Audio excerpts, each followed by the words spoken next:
I'm going to apologize in advance because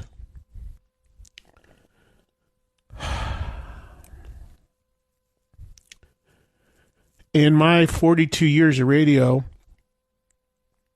today is without a doubt the hardest show that I've ever had to do. And unfortunately, had to do a lot of shows in recent years about rock icons that have passed away, but never one like this for me, because this is a whole different level for me.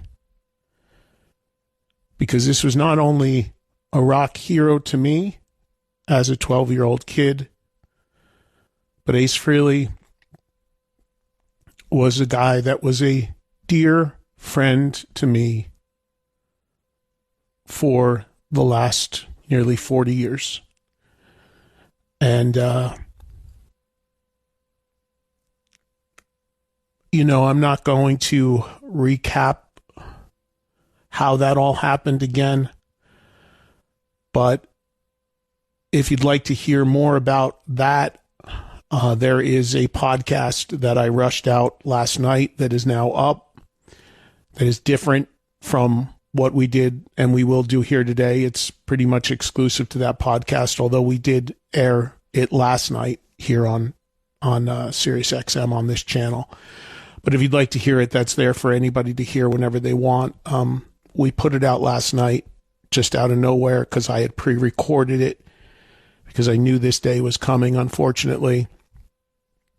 And I was talking to Joel before we got on the air, and it's already, in being up less than 24 hours, it's already exceeded some of the highest downloaded podcasts that I have put out, and I put one out every week, as you know. That is a testament to the love for Ace. So we are going to do our best here to celebrate Ace Frehley, who, of course, we found out passed away yesterday. The official word coming down shortly after I got off the air. However, it had started to circulate while I was on the air, but I did not, if you were listening to the show yesterday, want to fully go there because it was not officially confirmed, but people were kind of jumping the gun, as people do in today's world of clicks and the internet. But, I don't know where we're going to go today and who's going to call in and what's going to happen. It's been just a brutal 24 hours. It's been, honestly, it's been a brutal 2 weeks. Because what people don't know about this, and if you've seen the video that I put up on social media, there seems to be a bit of confusion about this whole thing, because Ace did fall. He fell initially, and I had put out a post saying that he was fine and I was in touch with him, and all of that was true. The piece of this that people aren't understanding is that Ace fell a second time. And that was, I believe, exactly 2 weeks ago from today.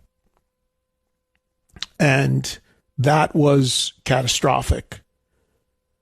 He fell downstairs in his home. He was not drunk. He was not high. Ace was very proud of his sobriety, so you can diffuse that right away.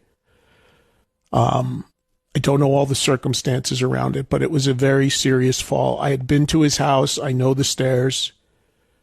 And he hit his head severely multiple times, and that caused the problems. And I'm not going to get into all the gory details of it, but it was a very, very serious injury. So Ace was in the hospital and not conscious for many days. And I was aware of this. And the hospital he was in was maybe 10 minutes from my home in New Jersey, but unfortunately, I was not able to see him. They had everything locked down, and understandably didn't want people in there. It was extraordinarily serious. So I was unable to get a lot of information, detailed information, but I just know that they were not seeing people and they didn't want anybody up there. And I was just hoping he would make a turn and turn for the best. But he was, to my knowledge, not conscious at all after the fall until he passed away. So I knew the severity of it for the last 2 weeks. But like everyone, I had hoped, prayed, whatever you do, did it all, hoping he would come out of it. And unfortunately, he didn't. So as much as I was kind of preparing for this, and I have been dealing with this in my mind, again, for almost 2 weeks, knowing what was really going on. And again, I don't talk about private stuff off the air, on the air. It was going on behind the scenes. So I was not going to get into that, until there was real news. And then things started to leak and people started to call me and people started to talk. And then, the guy was off the grid for about 2 weeks, a week and a half, and people didn't know what was going on. Just friends, people trying to call him, text him, etc. And I couldn't say certain things. It was awful. Even the Styx event that I hosted last week, I was so concerned because I was like, oh my gosh, if something happens, I'm going to be in Florida. I don't know what to do. So it's been brutal. And then, of course, the culmination of the tragic news coming out yesterday that he had passed away and that he was gone. And that coming out shortly after I got off the air with a statement from the family. So this has reverberated all over the world, obviously. It is the first member of the original lineup of Kiss to pass away. Ace was the youngest member of the band at 74. And all you need to do is look at what's happening online to realize the impact that this guy had. It is everywhere. Every guitar player from every level, whether it's Steve Vai, Joe Bonamassa, Slash, you name it, the biggest of the big, Alex Lifeson, all celebrating and remembering Ace, who were touched by Ace in so many ways, whether it was as a friend, just somebody they loved as a character, somebody they loved as a guitar player, somebody that they toured with, that everybody's got an Ace story. Everybody's got an Ace story. And I have 40 years of Ace stories. And over the last day or two now, I have been getting people sending me photos of Ace and I from various decades and periods and times. Some things I remember, some things I don't about the origins of the photo. And I have been breaking down every time I've seen one. I'm just going to be honest. I've got a box of tissue sitting right here next to me.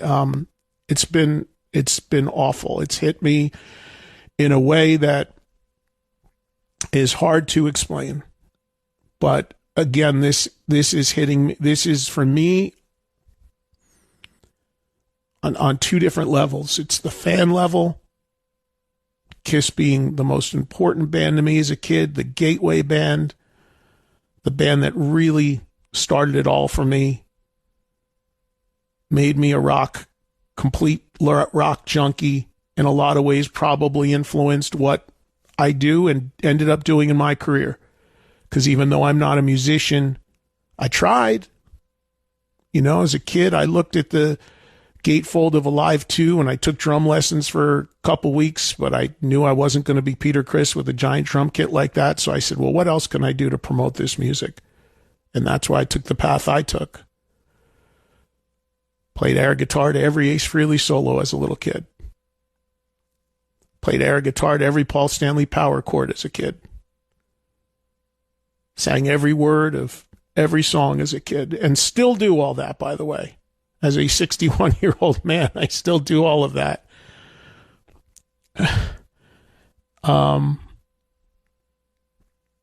But, Ace was my guy. You know, it's funny because over all the decades of being such a Kiss fan and known as somebody who has been a Kiss supporter for the most part throughout my life, and somebody who has waved the flag for Kiss even in their leanest years, doing an annual all Kiss radio special that I've done for like 30 years. And of course, I've got my opinions on things, but to certain detractors out there, they would say things like, well, he's an Ace guy. Fucking A right, I'm an Ace guy. Because Ace was my friend. Doesn't mean I'm not a guy for the other members of the band. But yeah, Ace was my friend. And Ace was always there for me. New York Steel concert for 9/11. Ace played. 30th anniversary for this for my radio career. Ace played.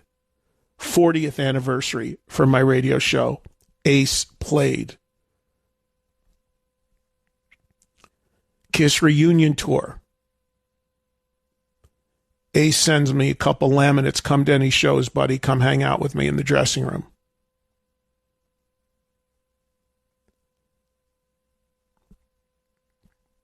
Ace was always there for me. As you know, Ace used this radio show and my radio shows as a platform for years to get his thoughts out, whether they be good, bad, funny, irreverent, silly.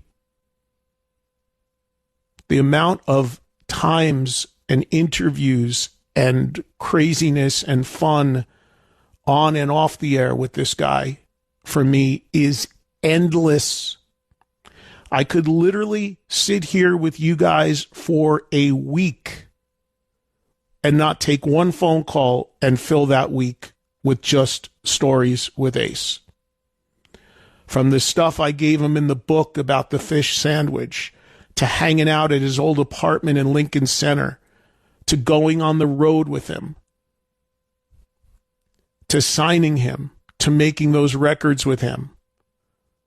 Or just in recent years, you know, around Christmas time last year, going to his house, sitting with him. Shot some stuff for my documentary with him. Always there for me. And in the last couple of years, every text, just about every text I got from Ace, and he would text me a lot, just sometimes random goofy things, sometimes silly memes, sometimes private stuff, sometimes political stuff, sometimes music stuff, sometimes wacky things he was working on, or just little song clips. You know, I'd hit him back and I'd laugh or not laugh, or thumbs up or thumbs down or whatever. And almost in the last couple years, almost every time,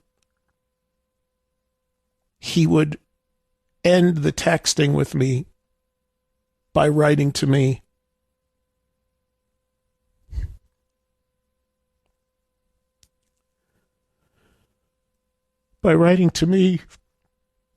I love you, brother.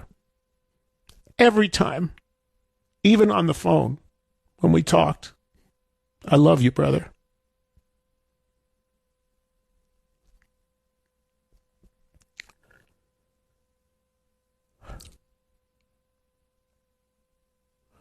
When we went to the Rock and Roll Hall of Fame together, you know, Ace had a table, Peter had a table. They all got one or two guests max. It's like $50,000 a seat or something stupid. He said, no, you're with us.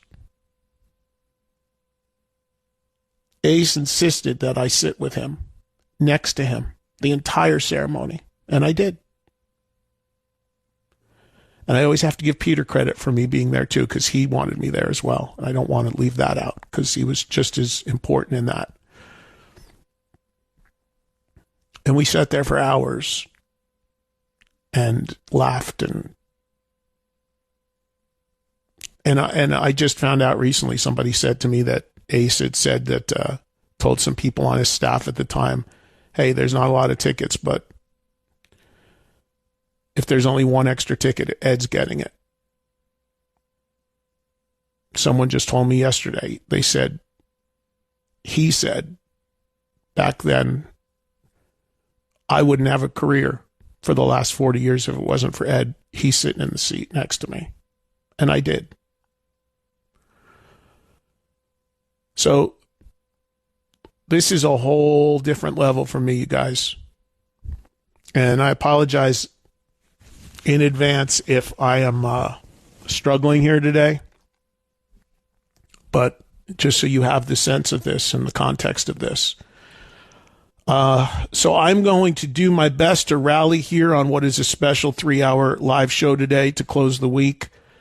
And I am going to try to think, about all the positive stuff and think about the impact and the influence and welcome whatever guests. I was not in headspace, man. I did not. When I got off the air last night and everything came down, I just zoned out. I never left the house yesterday. I just sat and processed and tried to get back to as many of the people that texted me as I could. And I thank all of you guys who have reached out. The amount of text messages, emails, the social media stuff. And I apologize if I didn't get back to you. It's just been overwhelming. But I just kind of tried to process and deal and do the best I could. And, Armored Saint played last night here in Vegas. I was just in no headspace to go out to a concert. So we're going to be talking about celebrating and remembering Ace for a long time to come. I already had somebody reach out to me about doing some sort of tribute concert at some point. I don't know. I mean, it's just the dust has got to settle. Obviously, he'll be laid to rest sometime in the very near future. I don't know the details on that yet, if it's going to be public or private. If it is a public event, I'll certainly let you guys know. My feeling is it's probably not going to be. And my feeling is it's probably going to take place in New York City somewhere, of course, where Ace was from, even though he was living in New Jersey at the time of his death. But I'm going to try to rally and going to try to remember the good times and the fun stories and the impact that Ace had. I want to include you in the conversation as usual today. And you can absolutely plan on us starting next week doing this as well, because I know for a fact there is going to be a ton of people that are going to want to get through that are not going to get through today because it's that impactful what's happened here. And we'll probably do this most of next week as needed. That, and I'm totally cool with that. And I hope you are as well. And I don't think I'm overstating this. Ace Frehley was one of the most influential, impactful guitar players to ever pick up the instrument. And you can talk all you want about, playing ability, technical ability, what have you. That's all debatable. But when you see the gamut from a technician like Steve Vai or John Five or Richie Kotzen to a guy like the premier blues artist of our time, Joe Bonamassa, to Alex Lifeson, you name it, Slash, all making these posts. Ace impacted people visually, theatrically, and musically. And make no mistake, Kiss is often talked about, the show and the smoking Ace with the smoking guitar and the fire guitar and the rocket guitar and hanging the guitar from the rafters. none of that should ever, ever, ever, ever overshadow Ace, the guitar player, and what he did with that instrument musically. The tone, the vibrato, the sound, the solos. The solos were songs within the song. And whether it was 2 notes or 100 notes, it all meant something and you felt it. And that, to me, from a musical standpoint, was the brilliance of Ace as a lead guitar player. Everything he did said something and meant something. You could hum his solos. The melody, the feel, wasn't about speed, wasn't about technical stuff, wasn't about whammy bar. You knew it was Ace. And he influenced and impacted legions of players at every level. I can't begin to tell you how many guitar players at every level over the years have said to me, this guy is the reason I play. And I brought it up a couple times. Ace had that classic quote, if I would have known I was going to influence so many players, I would have practiced more.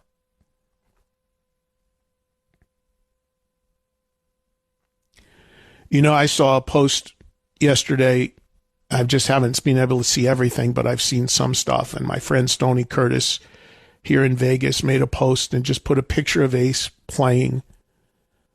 And he just wrote underneath the post, the reason. And I knew exactly what he meant. And a million other guitar players would say the same thing, meaning the reason I play.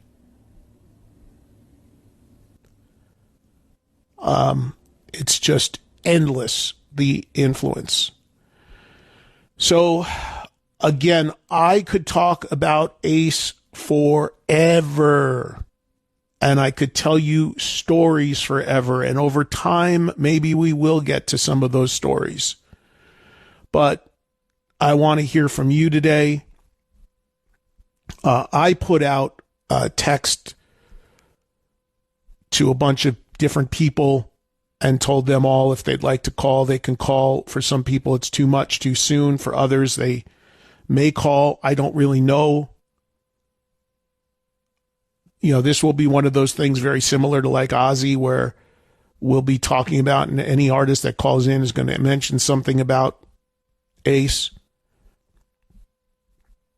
You know, I want to say this. I saw, and by the way, I put messages out to, and I have no idea if they'll call in, and I have no idea if they can call in, but just before I went on the air, I put messages out to Tommy Thayer, to Eric Singer, to Peter Criss, and to Doc McGee, and told Doc to please relay to Gene and Paul, because this isn't about any nonsense from the past. This isn't about any politics of the inner workings of KISS or who said this, did this, when, where. Bullshit.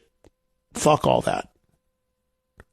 It's about remembering Ace, a co-founding member of one of the most impactful, influential bands in the history of music. And I told them all my door is wide open and always has been and always will be should anybody want to come on. Whether they do or not, I can't say. But I, once again, opened that door. By the way, I do want to say of the posts, some of the posts I saw, incredibly classy post from Tommy Thayer. Tommy's always been a super nice guy. And, you know, obviously Tommy has been in this spot for like 20 years now of, you know, taking his shots from many, at times myself included, if I'm being honest. But it was never because of him. It was never about him. It's because of what he had to do. The job he was assigned. It was not his fault. And Tommy had his ups and downs, but Tommy admitted he wouldn't play guitar without Ace. And Tommy made some beautiful posts saying, you know, it was an honor to fill your shoes. I mean, that is a classy move from that guy. Truly.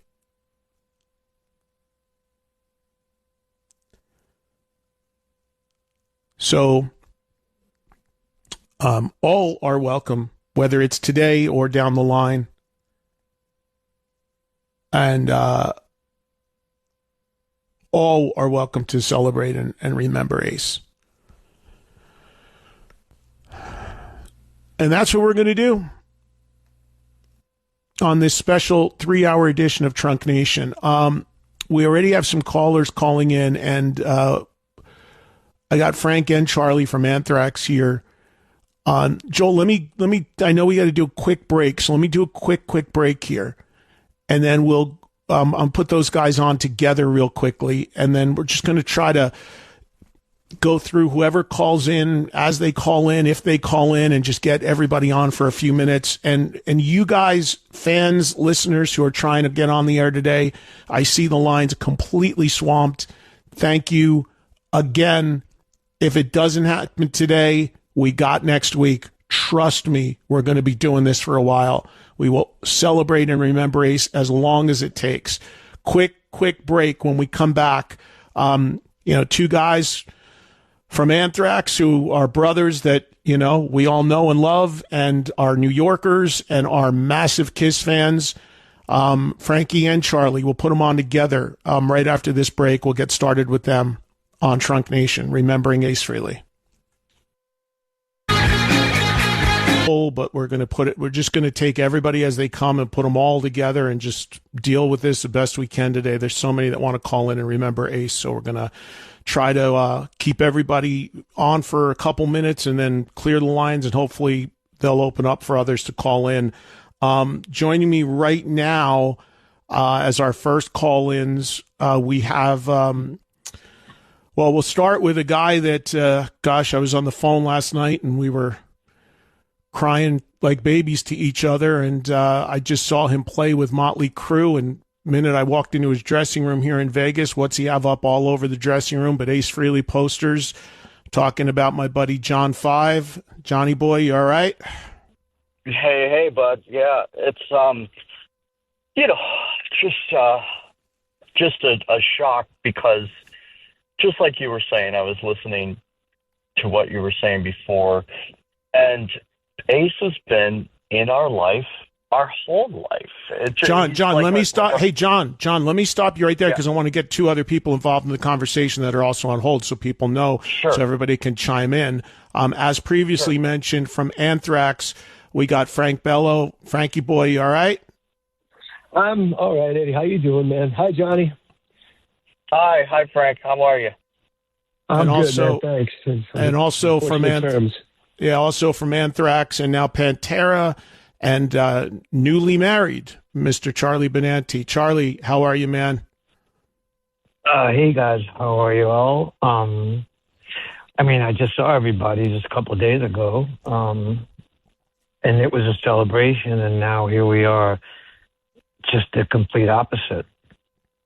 Yeah, it's unbelievable. It really is. And Charlie, even at your wedding, when I was there, almost everybody came up to me and said, hey, what do you know about Ace? And everyone was so concerned. I don't think anybody felt the severity of this and that this was coming, because it was kept pretty much under wraps. But I guess the easiest way to do this is, probably the best thing to do today, because we could all talk about endlessly our love of Kiss and our love of Ace, but everybody has an Ace story. Everybody does.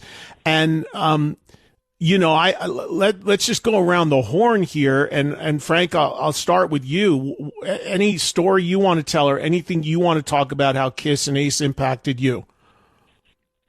In the biggest of ways, because Charlie and I are actually mentioning this the other day. at the Madison Square Garden, remember they used to have the Ace Frehley poster right in the front. Of course. Everybody would always use that. That was a meeting place. And for me, as a Bronx guy, a fellow Bronx guy, as Ace was, it really meant a lot to me that this guy, I looked at that poster, every time I saw that poster, I said, if he can do it, maybe I can too. It meant so much to me just growing up like that. Ace was one of us. He was a family member. As all Kiss, the Kiss guys, these were our superheroes. These are the guys we looked up to. But Ace, man, it was something special because he was from the Bronx for me. And that's why it hurts a little bit more because I didn't see this coming. I had heard he was sick, but I didn't know this was like this, Eddie. I didn't even ask you about it because I kind of didn't want to know. I just thought it'd be okay. And that's why it shocked me. And it hurts deep. And look, all the times we've had in meeting Kiss in the early days that just as fans, Tom Brown and I would go, and Charlie too, sometimes we'd go downtown and meet these guys.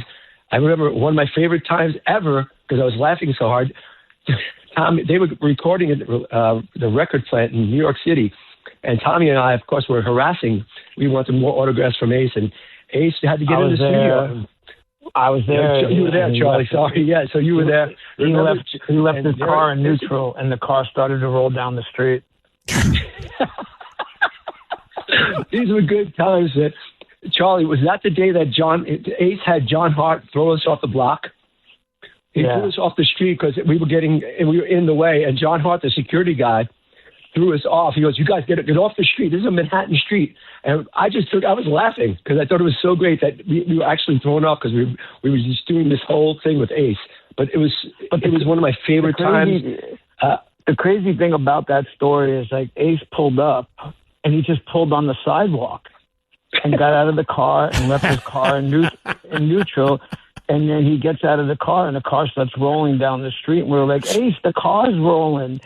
And he jumped in and put it in park. And that's a crazy Ace story. That was like one of the first times seeing him like without makeup. And this was back in like the Unmasked. Yeah, they were doing Unmasked. Unmasked, you're right. That's Frank, that story about that poster in front of Madison Square Garden, for me, I've talked about it so many times. That was when we would come in on the train from Jersey to go to shows at the Garden. And we would always tell all our friends wherever they were coming from. Obviously, it's way before cell phones. It would be like, meet under the Ace poster. There was the poster of Ace with the smoking guitar. That signified rock for the Garden. And then there was a poster of like wrestling and boxing. And then the Knicks and the Rangers. It just was like they had these huge photos that signified what went on at Madison Square Garden. So it was always meet under Ace, and before we go in, we'll meet under Ace. And I don't know if you guys remember this, but one year we showed up and we were all horrified because the Ace poster was replaced by a poster of Billy Joel playing a piano. And yes. We were so angry. And we never right there. I was so brokenhearted. Saying, no, where are we going to meet? Yeah, we can't have a guy with a piano with a smoking guitar a minute ago. What the hell is this? I don't want that shit. Oh God, it was awful. John, jump in here, buddy. I mean, you of course played on some Ace records. I mean, you got endless stories and love for the guy, I know, and friendship with the guy. I mean, just whatever, man, whatever you want to add in here. Yeah, just like you guys, everybody, just like millions of people around the world, I first discovered Kiss in 1977, and I was 7 years old. So he has been in all of our lives for our whole life, our whole life. He has been a part of all of these people's lives since they got into them as kids, got into Kiss. And because I became very close with Ace, I would talk to him just all the time on the phone. We hung out, we went to the movies, went to pawn shops, we did everything. And it was such a magical time, and he had just such a kind heart, and he was a kind soul. He really was. He was just such a good person and caring person. And just thinking back, everybody's very sad, but then you think back of all the fun stories and all the funny stories. But one of the very last times I talked to him was not, it was right before his first fall. And we were talking, and what he said, he was so happy. He was so excited about the Kennedy Center honors. Yes. He was just so over the moon about this. And what he told me is he was so excited that the president said his name and said it correctly. Yeah. And he was at this point of his life, he was over the moon. He was so happy. And that's, I think, something really, really important. Well, you know, John, I heard from somebody. I have a friend that works for Kennedy Center, and he contacted me, one of the many people that reached out to me yesterday. And he said to me, this is tragic, but don't worry, we're going to well represent your guy. And I think all of us on the phone can all you guys all on the phone can attest to the fact that, you know, and I don't care where you're, as I said, I don't do politics on this show. I don't care where you're at politically. I don't care who the president would be. KISS getting in a Kennedy Center is friggin' cool as hell. And for me, I was super excited, and I'm sure all of you guys too, at the thought that we would see the original four all in the same room together, standing shoulder to shoulder again. I mean, and tragically now we're not going to have that. But yeah, that was something I know he was super, super excited about. Guys, we got so many people trying to call in today and so much going on, but I do want to ask each of you something. And we'll start with you on this, Frankie. Do you give me a favorite Ace riff solo song? I mean, I know there's so many, but do you have one? Parasite. Which you guys covered, of course. Yeah, I mean, that's the ultimate, for me, that's the ultimate riff. I mean, it's Ace. You know, there's so many solos. Everything, and you said this in your monologue today, you hit it correctly. His story, he told stories within the story of a song. I mean, that's the beauty of Ace. You knew it was Ace from the first note. I'm not even a guitar player, but I'm a diehard Ace Frehley fan. You know, that's what he brought. I don't think there's just so many of them. You know, I mean, 100,000 years. Listen to the solo in 100,000 years, for God's sake. Listen to that story he's telling. It's as good as the song is, maybe better. You know what I'm saying? It's just, oh my God, you could just sing along, and it's complete passion, and it came from the heart. It came from where he was, and I'll always love and miss Ace. There were actually as much as we're all KISS fans, I think we all agree, there were actually KISS songs where the guitar solo was better than the rest of the song. You know? Well, there's something you look forward to it. I'll tell you that, man. For me, I look forward. You didn't know what was going to come up next. I mean, John would know more than me, but my God.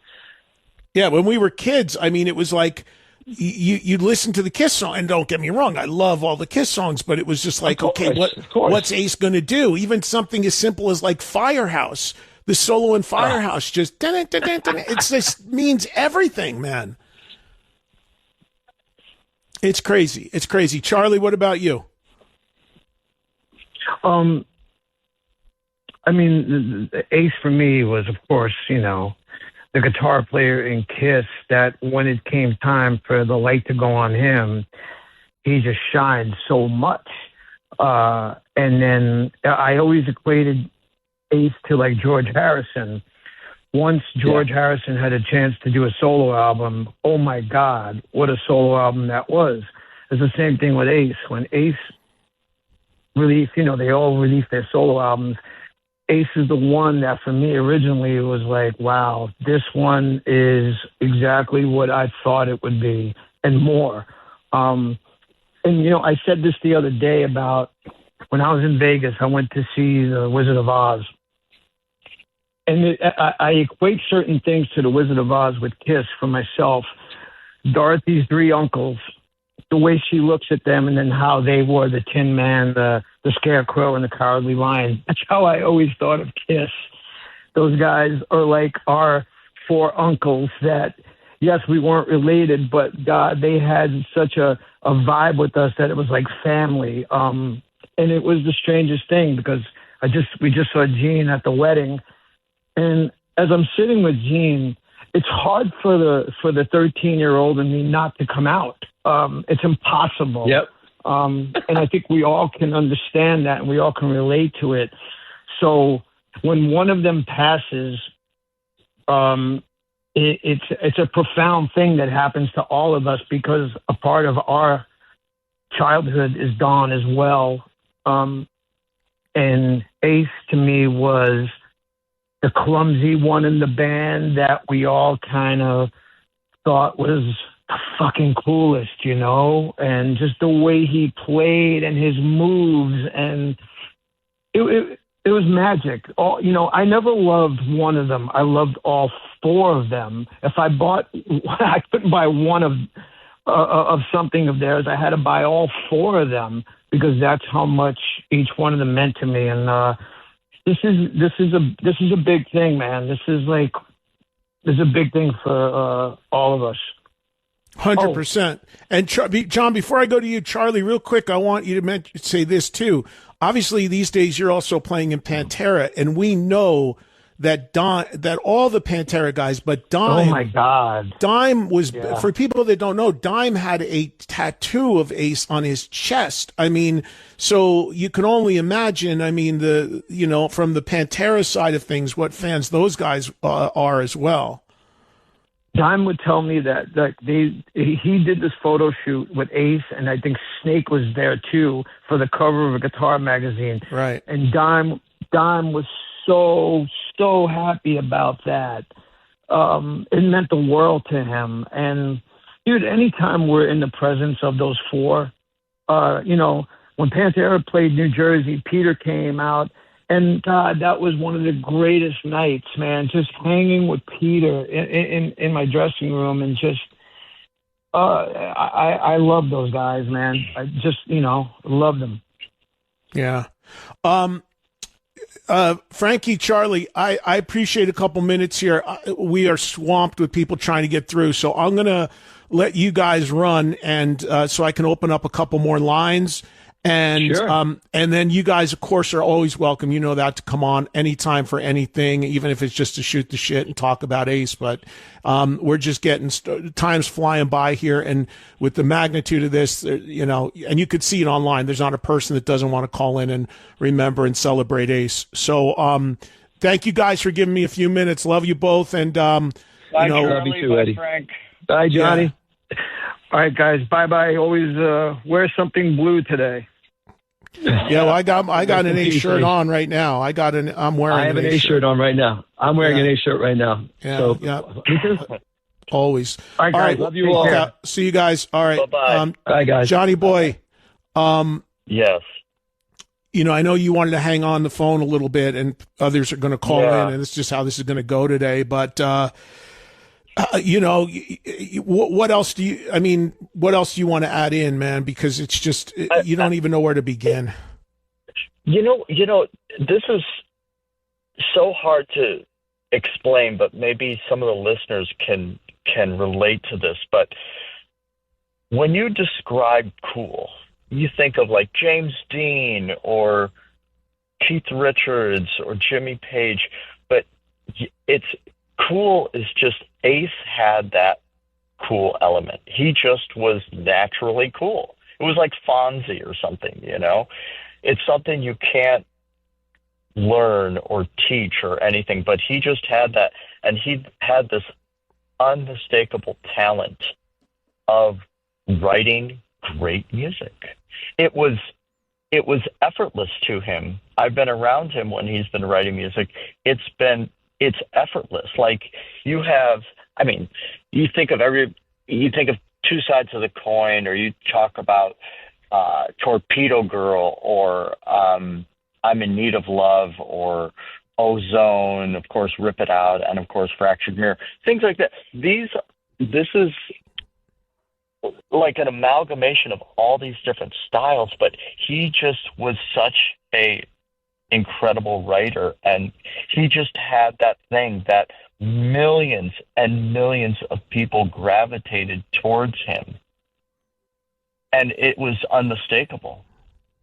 Yeah, it really was. I mean, the theatrics, I think sometimes, unfortunately, I always said, I think the theatrics overshadowed the brilliance of the playing. And you could say that with Kiss across the board. You know, the detractors would always say about Kiss, oh, there's no songs, they can't play, all this nonsense. But those are just uneducated people that just didn't really listen. They listened with their eyes. And, you know, but what was interesting is people, when they did talk about even the detractors, the negative people on Kiss, they would also always say, yeah, but the guitar player's pretty good, talking about Ace, you know? So he always kind of like, I think it was Bob Ezrin who said that Ace was like the rock and roll in Kiss. Whatever he meant by that, I'm not entirely sure. But, yeah, it's just, you know, Ace was always that guy. He was always the guy that kind of carried that end of things. Interesting, because thought of as the, you know, the best musician in the band, but let's be honest, also thought of the biggest partier in the band, you know, so it kind of went both ways. Right. Yeah. It's, and on top of all this, we have this man who is so kind and sweet. You know, we were in Japan together, and I was playing in Japan at the same time Kiss was, and he was like, come with us, come in our car, come, you know, so he was just so accommodating, like all the time, not just one time or another time, but he was so accommodating all the time. I don't know if I've ever told this story, but the very first time, because my first time seeing Kiss was Lick It Up, and I missed the makeup years, but I begged my parents, but they were strict and they didn't let me go. But the very first time was when they first got together. And I was on the road with, I don't remember who it was, but they were playing in Connecticut. And I was talking with the guys, and they were like, yeah, be here at this time. So I drove from the city to Connecticut, and Doc McGee was like, go through that curtain. And they're just about to go on stage. Like the intro was playing. And I walked through the curtain. It was those four in makeup, of course, ready to go on. And they grabbed me, and they were like all like pushing me and wrestling with me and stuff like that. And I have a picture of this, and it was the first time of me with the guys in makeup. And it was just a moment I'll never forget for the rest of my life, you know. And it's just, they've always been just so kind, and it's just such a terrible loss. But we have to think of Ace was so happy. He was in such a good place in his life, and he was, you know, very, very happy. Yeah, he really was, and I was really happy for his sobriety in the recent years, because I knew him when he wasn't. And as much as I've said many times, he was extremely fun to party with. And a lot of my stories have to do with when we would hang out and drink together or go to parties or whatever. But as much as he was fun to party with, and I missed that aspect of it, you know, he had a problem with it. I never did. And, you know, I was really happy he turned it around and became this other guy for the better. And he would not have made it to 74 years old if he did not flip that switch a number of years ago. So that also is an important thing to note. I got to do a break. John, do you want to go, or do you want to hang a little bit into the next hour? It's up to you, buddy. I'll hang a little bit. You know, it's therapy. Right. It's good. All right. We'll put you on hold. We will take a break. We will come back. We have 2 more hours to go. This is when we normally start the show now. We did an extra hour here to celebrate Ace, and we'll continue with the next 2 hours. We'll see who else calls in. John's going to hang with us a little bit, and if no other guests call in, or there's windows, I'm going to come to you guys on the phones. I see everybody trying to get through, so we'll get you involved in the conversation as well. Remembering the legend Ace Frehley today on Trunk Nation. We'll be right back.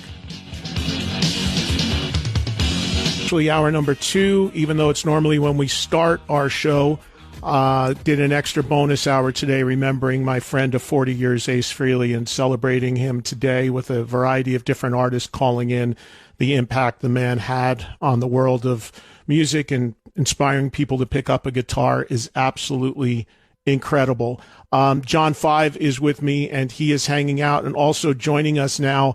We're going to bring him into the conversation, and he seems to always be on a plane when we get him, but we get him. So I appreciate the time. Nuno Betancourt. Nuno, how are you, buddy? I'm good, man. I'm good. I'm sitting in my seat. I just got into my seat. We'll see how long I have on the runway before they shut me down. But good to be on, man. Yeah, man. I got John Five on the line as well. Hey, John, you there what still? Up, John? Nuno. Hi, What's buddy. going on, dude? Yeah, just trying to get through this, man. Yeah. Yeah, look. You know what? Let me tell you something, man. It's I always, especially even with Ozzy recently, when you get asked that question of how like sad, I don't think any of us really prepare to pass away or prepare for people to go. Some religions like Buddhists do, which I think is a good thing. But the reason I say this is because it is sad when somebody passed, Ozzy and now Ace especially. But man, think about it for a second. How incredible, what a miracle it's been, a run that Ace has had, even I hope I get to the age of 74, you know what I mean? And to do what he's done and to party like he's partied and to be able to do the music and to contribute in the music that he's going to have that's going to like live decades and centuries after he's gone it's quite a run, man. It's a celebratory run, man. It's a great run. Yeah, Nuno, I know you're on a plane and you're going to take off soon, so I have limited time here with you, but I'm curious from a guitar playing standpoint. I know Kiss was super important to you and Extreme. I know Gary made some really nice posts as well about Ace, but from a guitar playing standpoint, I mean, obviously you have a very different playing style than Ace. So does John for that matter, but how did he inspire you and influence you as a player? Well, the thing is like, even though we might, listen, Ace came from a very sort of, I call it like simplexity, right? It's not simple and it's not complex. It's simplexity in a place where you play the perfect solos, much like you would hear in the Cars by Elliot Easton. They just solos and tasty, memorable things that just happen in songs, which is a lot more difficult to do than the complex stuff. I know that sounds crazy. Everybody thinks, you play technical and you play fast and that's harder. It isn't. It takes a lot more courage. It takes a lot more style to kind of tone it down and play what's right for the song. And that's what Ace did in Kiss, like memorable riffs, memorable solos. But what was more influential, though, as a kid is we were listening to musicians before and we wanted to not only play guitar and want to be guitarists, but when we saw Ace and when we saw Kiss, we started learning how it was to perform, how to put on a show, how to be like a bit of a guitar, what a guitar hero looks like, not just a guitar player. And he changed the game in that way, and so did Kiss in general. So imagine, being 7, 8 years old, 6 years old, and seeing this and staring just for hours and hours, staring at like the Destroyer album cover, the Love Gun album cover. It was a culture that they were giving us. It was like it was character. It was what they did really like almost shaped your childhood, not just musically, but culturally. And the impact, you don't realize the impact until somebody passes away and you kind of reflect and you're like, wow.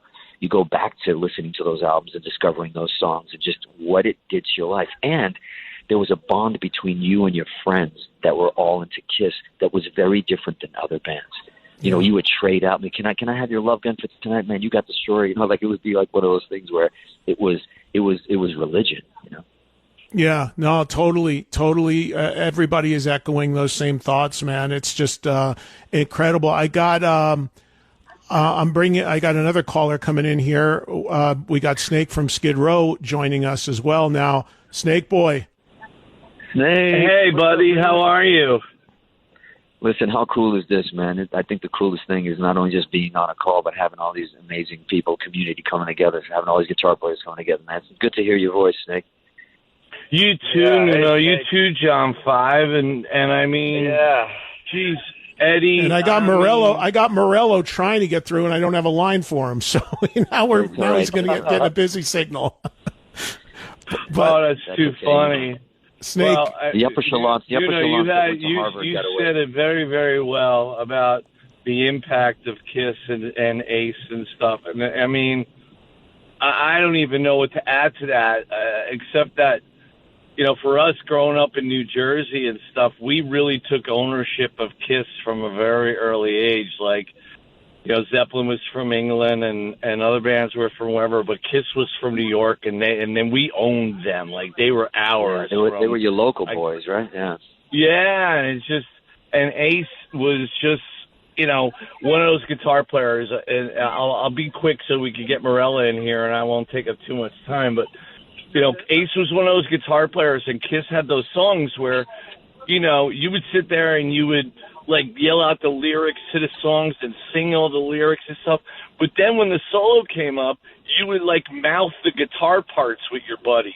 And Totally. Exactly. That to me always was amazing, that he wrote such memorable guitar solos, like songs within songs. And I think as guitar players, that's what we aspire to do. And I think he just did it so naturally that with every great song that Kiss ever had, there was a great solo that went along with it that you could hum as equally as you could the melody line in the chorus. And I was always astounded by that.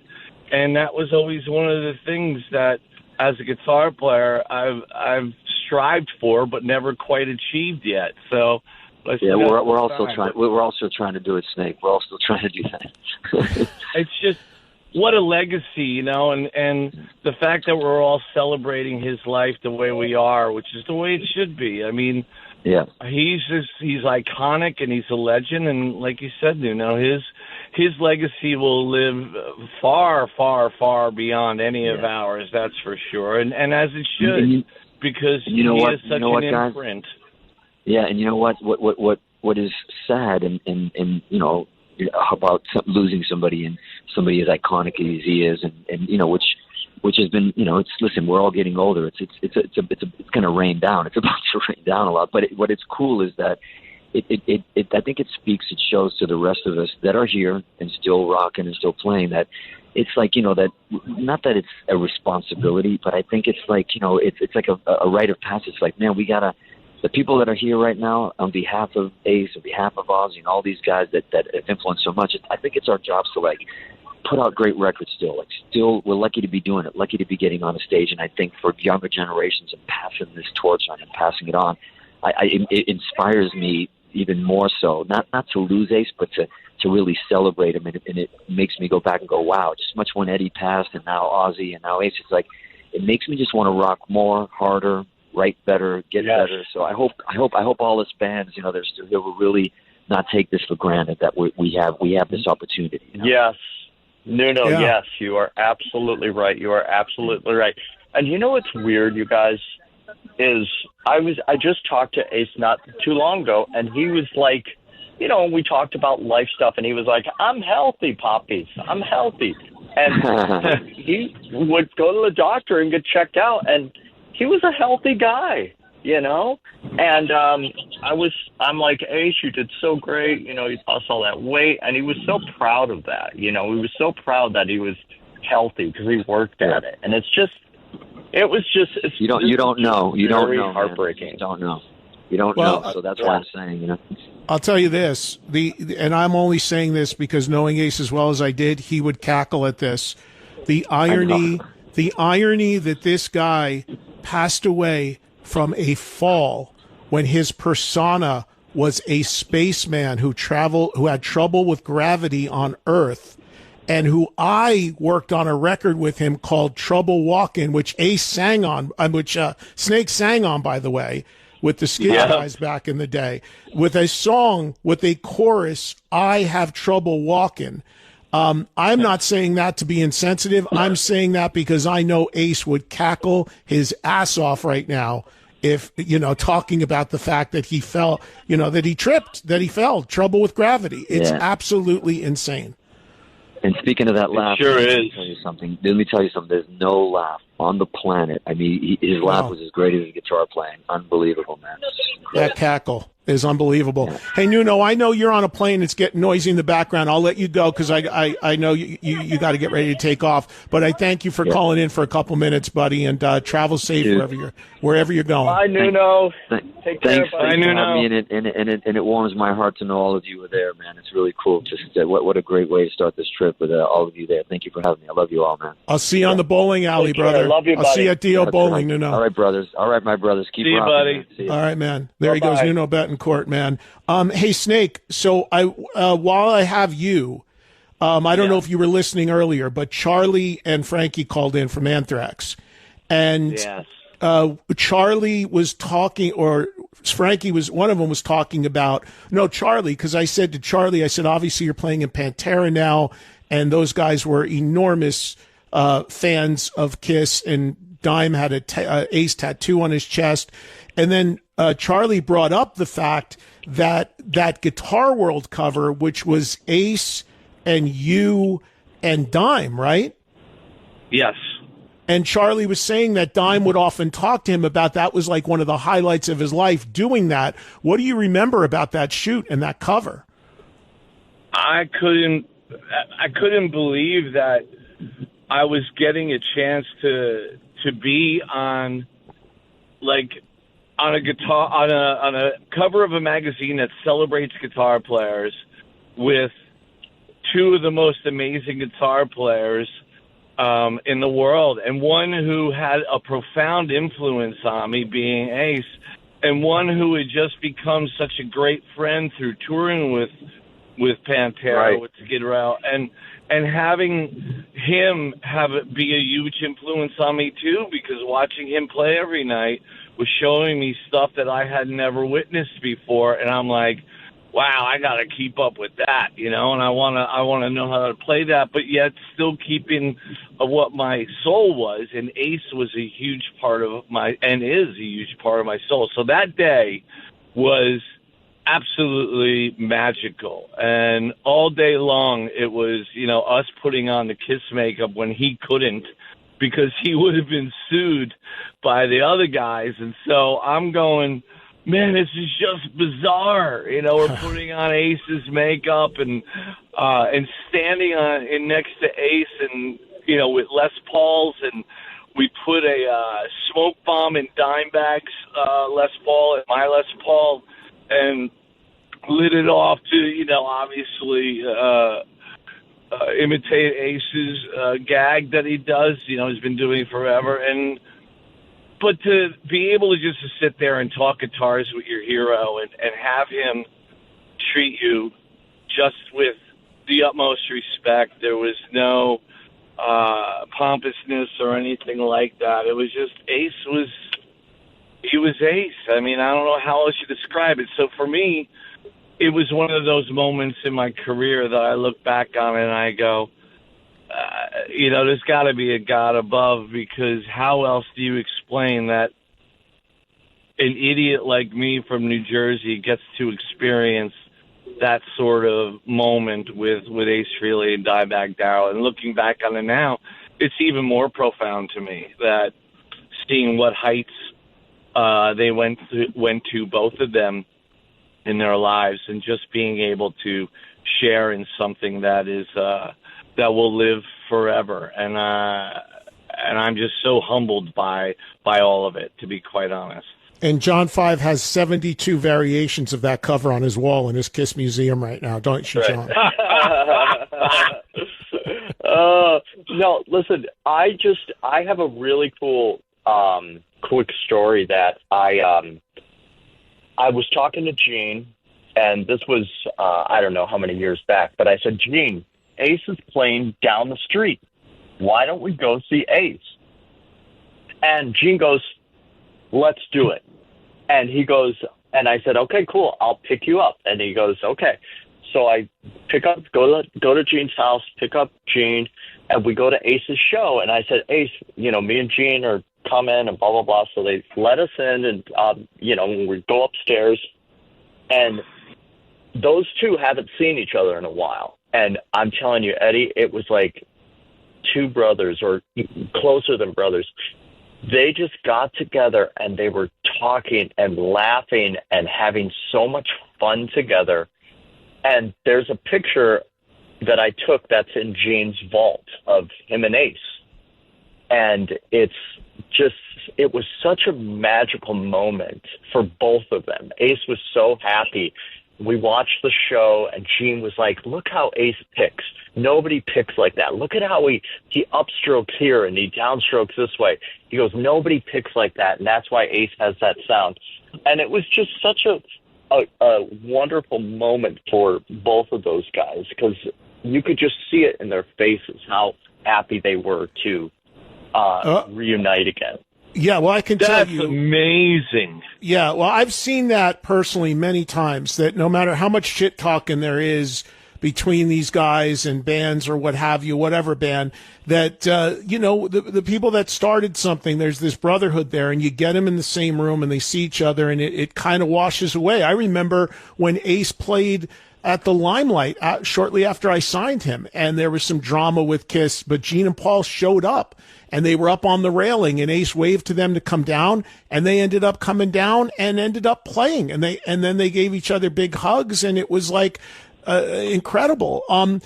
Real quick before I forget, wow. I gotta mention this because, obviously, like the guys in Anthrax, who I essentially grew up with, the same with Snake and the Skid Row guys, being that they were local in Jersey, New York area. But I will never forget being at the Atlantic Records 40th anniversary party. For those of you guys that don't know this story, Skid Row was a new band signed to Atlantic at the time. It was probably around 1988. Atlantic Records had a party for the 40th anniversary of the label. And I was invited because I was part of Megaforce at the time. We had signed Ace, and Atlantic was our distributor. And I get to the party. It was at the theater. We were all gathered at the theater at Madison Square Garden, I think. And all the Skid Row guys are there. And at that point, the first record hadn't come out yet. People didn't really know who you were. And I knew you were because, Jersey band. So I'm talking to all you guys, and I'll never forget one of you say something like, hey, so, what are you doing now? What are you working on? I go, you're not going to believe this. I just signed Ace Frehley. And I remember the look on all of your faces like, what? And I remember it was probably you, Snake, going, no, you didn't. No, you didn't. I go, yeah. And I go, yeah, you want to talk to him? And Snake, do you remember? This was before cell phones. So I walked over to the payphone on the wall, and I put some money in, and I called Ace, and I go, Ace, I got this band here. They just got signed. They're friends of mine from New Jersey to Atlantic. They're all huge fans. And we're sitting in the foyer of the Garden, and I'm passing around the payphone to you guys, and you're all like, I can't believe I'm talking to Ace. Yep. Oh, my God, dude. Well, first things first, it's just a miracle that someone gave you the power to sign anybody. But all that aside, at least you made good by it by signing Ace. Yes, of course I remember that. I mean, we're 22-year-old kids and 23-year-old kids, and we're on the phone with Ace Frehley. I mean, my God, that led to one of my favorite pictures of all time, which I sent you the other day. I took Ace to go see you guys opening for Bon Jovi at the Meadowlands. He gets up and does Cold Gin with you, and that began a friendship that led to some of you guys singing. I think it was you, Rachel, Sebastian. I remember singing backing vocals on Trouble Walking. Yeah, and we did some appearances on MTV with them as well, and it was a friendship that we had with Ace that was really rooted out of absolute respect and admiration and love for the person and the musician and the performer that he is, and still feel the same to this day. I mean, that hasn't changed. It's only been emboldened. And so, that picture that you have, Eddie, that you sent me, I love that picture so much. And to me, it's one of those things that I'm so thankful that you were able to get a hold of that. Was that a Mark Weiss picture? Yeah. Yep. Yep. Yeah, it's incredible. God, hey, Bruce Kulick just joined us. BK. Hey, Eddie. Hi, Bruce. You hear me okay? Yeah, I got Hey, John guys. 5 on and Snake from Skid Row at Yep. the moment. Yeah, well, Bruce. Snake I saw recently at the wedding with Charlie, and Yeah. John and I hung at the Motley show, and actually he hooked me up with the hotline, which is great. I didn't want to bother you, Eddie. But I did want to say, I know, Eddie, how close you were with Ace, so I wanted to give you my condolences, you know. Yeah, thank you, man. This is really helping me, though, celebrating him and telling these stories, because when I came on there, I was breaking down, and it's been a rough 24 hours, but I'm trying to, you know, we're trying to rally here. We all are. It's an incredibly tough day. Yeah. You know, Well, you know, Bruce, Ace loved you, man. I mean, he always said of the other guitar players in the band, he always had a lot of respect for you and how you handled the gig. That must have meant a lot to you. A tremendous feeling of accomplishment to have him support how I played, what my role in Kiss was. You know, of course it's going to be different to Tommy being the spaceman. We understand that. And Vinny, I'm not sure he had any, opinion of. But I kept hearing from people that were close to him that he always said really wonderful things to me. And we got closer more in the last 3 to 4 years, you know, doing some events together. You know, we did the Vault together with Gene when he, you know, presented the Vault. And then, a couple of those Creature Fest gigs that we performed together. And then the Kiss Cruise, and we actually jammed together. I shouldn't forget Unplugged, which is coming up on a big 30th anniversary, but I didn't really know Ace, but I so much respected. You got to understand, when I joined the band, and I hope everybody understands that I was asked to be flashy, be 80s rock, like some of the players you have on, okay? And we all know that Ace was a player that was very unique. He was closer to a Jimmy Page, that it wasn't all flash, it was melody, and they were like another song within a song. Now, as my tenure with Kiss increased through the years, and we'd go deeper into the catalog, I wouldn't reinterpret his solo. You know what I mean? And by the time of Unplugged, playing them on acoustic, some of those deep tracks, I was just playing as note for note as I could do what Ace played, you know. So my respect for him as a player and how special he was for the Kiss music just grew and grew and grew. And I think he knew I respected him, and I wasn't trying to, outshine him or something. There was no way. I was always aware of that shadow of his iconic nature in Kiss. Yeah, wow. It was really incredible, and you did a great job with that, Bruce. I think many of the fans also feel that way as well. Snake, John, anything you want to chime in on? I just wanted to go ahead, say, John. I just wanted to say, I'm glad we all got together here and, gave tribute to Ace, the love to Ace, and he will never be forgotten, and he will live in our hearts forever. And, I'm going to sign off with you guys right now, and I just, my heart is broken. I played a show last night, and I tried to talk into the microphone, and I couldn't. I just broke down. And so this is a bad one, of course. We all lost our dear friend, and but he will never be forgotten. So God bless Ace. Thank you guys for having me on. All right, John. Take thank care, you, man. John. You're always Take care, welcome. John. Hang in there, buddy. We'll talk to you soon. I wanted to ask you, Eddie, you were aware, I didn't talk about it, but I'm pretty sure you were pretty close to that second fall situation in his health, correct? Like a while back. Well, I knew about it. It was actually about 2 weeks ago today, actually. Right. And, the Kiss guys knew, I was informed, and not to talk to anybody, which I... Right. The privacy of the family is imperative with this, okay? Right. You know that. With anybody's illness or death, they get to choose how that is handled. And for me to know any day now, and you had to feel the same way, and I want the listeners to understand the torture of that, okay? Yes. When are we going to get that news? You know what I'm talking about? So, in a way, I was mourning the whole time, but when it actually was real, it was just completely awful. 100%, Bruce. 100%. For those that knew, I was carrying this for 2 weeks. That's why I was able to get a podcast out last night on 5 minutes notice. That's totally separate because I had to pre-record it because I knew this could come and I didn't know where I was going to be. Exactly. So, it's awful what's gone on. What we've all, dealt with here who were kind of in the know as to what was going on. It hit me harder than I ever thought, really, because I'm going, well, I knew this was going to happen. Then me too. I hear it, and it's real, and it was just 100% spot on. I knew, and I was prepared. I was trying to prepare mentally for 2 weeks, but I was a mess yesterday, and I've been a mess today. But it is helping talking to friends and other musicians that loved him so much. Bruce Kulick, of course, former Kiss guitarist in his own right, on with us right now. Snake Sabo from Skid Row is still there, and now joining us from another airport, somewhere, wherever he is, the man who inducted Kiss into the Rock and Roll Hall of Fame, Tom Morello. Tom, thanks for a couple minutes. Snake and Bruce are on with us as well. Hey, guys. Hey, Eddie. I know it is a super sad day, but thank you for providing a gathering place for those who loved and appreciated the legend that was Ace Frehley.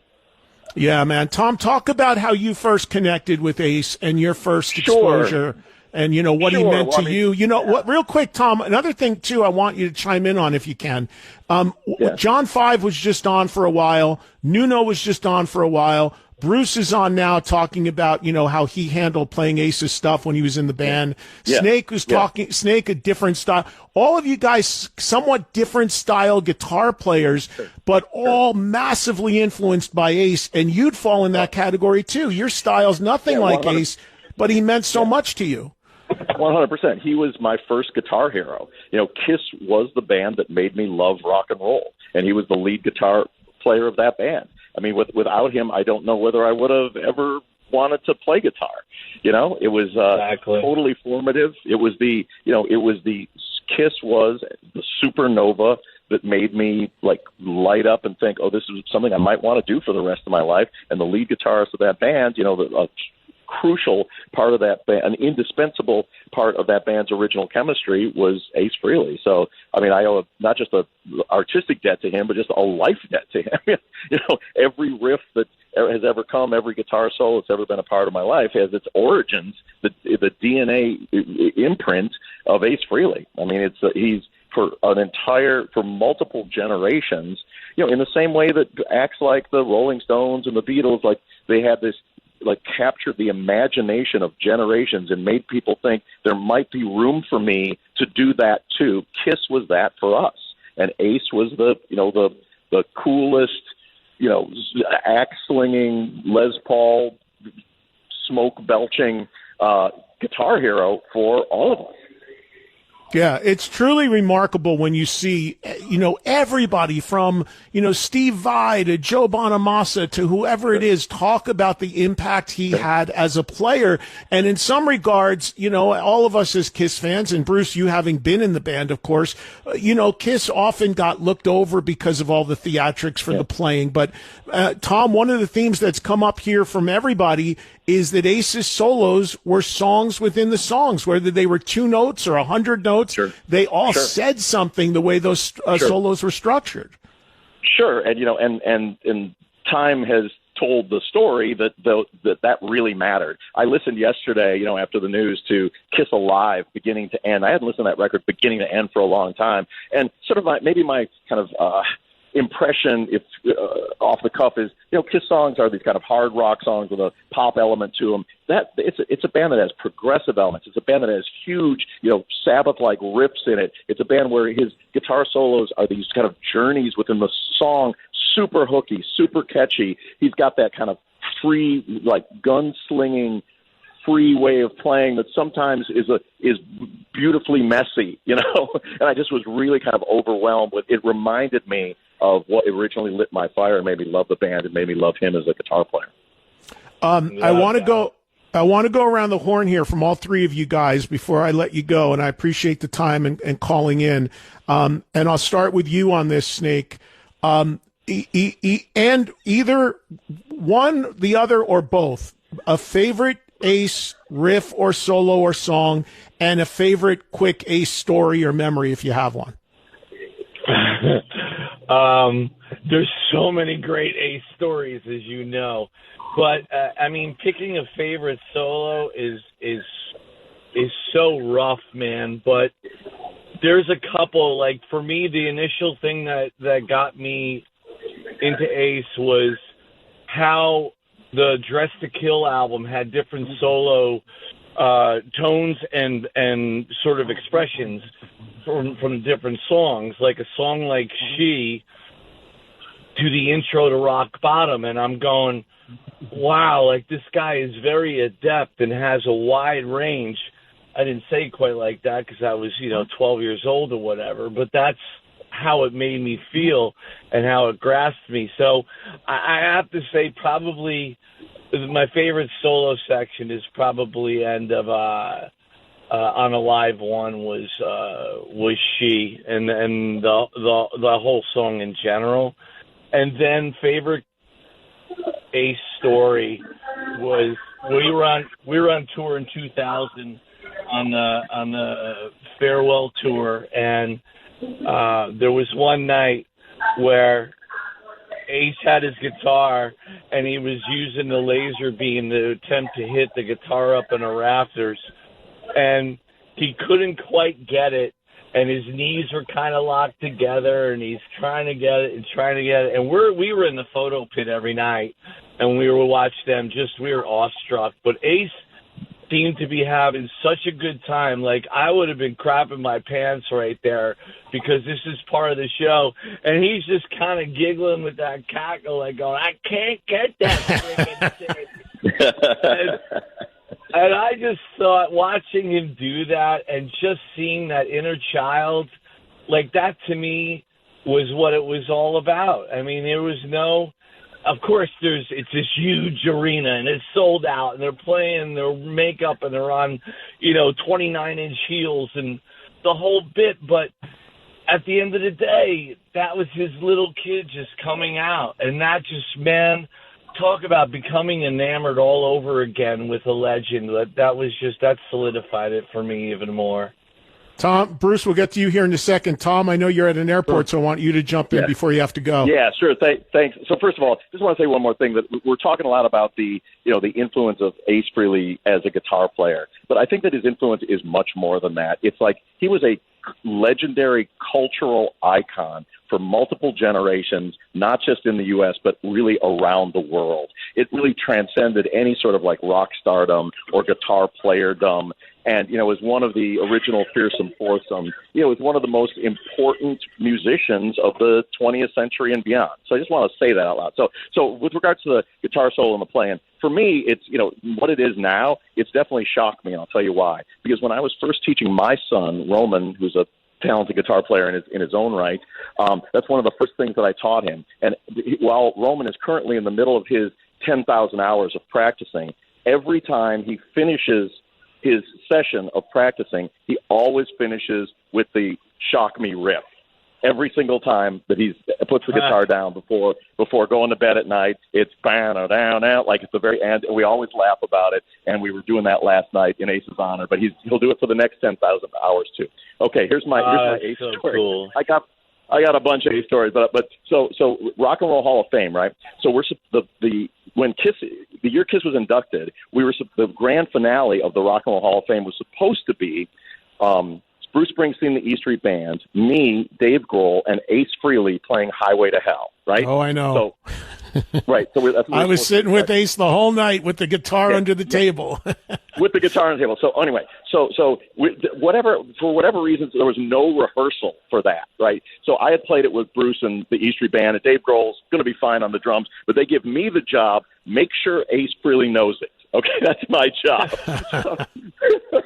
Make sure Ace knows it, because there's no rehearsal. We're going to go live in this arena, and Ace has got no song. So I'm like, okay, I'll do my best. I can't get him. I can't nail him down. I can't find him. So we're in the hotel, or I'm in the hotel, and sure enough, there's Ace Frehley in the elevator with his Les Paul in the case. I'm like, perfect opportunity. Like, Ace, okay, Highway to Hell tonight. You good? He's like, I'm good. Okay, we're gonna do it just like the record. So there's no craziness. You take the guitar solo, however many bars it is. You good? You got it? He's like, I totally got it. Like, Ace, what key is the song in? and he just starts laughing. And I'm like, Ace, we're gonna need to know the key of the song. Like, maybe we go through it. He's like, no, I got it. I'm like, hey, Ace Frehley. Okay, fine. So anyway, the door opens. He walks out. He's still laughing. I'm like, hey, Ace, did you forget something? He's like, what? He's like, your guitar. And so I handed him his guitar, and he went. We both laughed. He laughed with the historic laugh of his, and I laughed too. And it was a really super funny moment because beyond being the cultural legend, beyond being the great guitar player, what a character that guy was. I mean, absolutely one of one. So funny, such a beautiful presence on the planet that you could always count on for a hysterical story like the ones that we've just told. I now got to get on a plane, but lots of love to all of you and all the fans of Kiss and Ace Frehley and Eddie, you and you guys as well. Thank you so much, Ace. God bless you, and thank you for everything that you've given us in the world. Travel safe, Tom. Thank you, buddy. Yeah. I'll talk to you soon. Eddie, I have to run too. I don't mean I apologize. No. Go ahead. I'm up against the break anyway. I just want to get a couple last-minute thoughts from Bruce, but you guys can hang up, and I'm just talk to Bruce for another minute.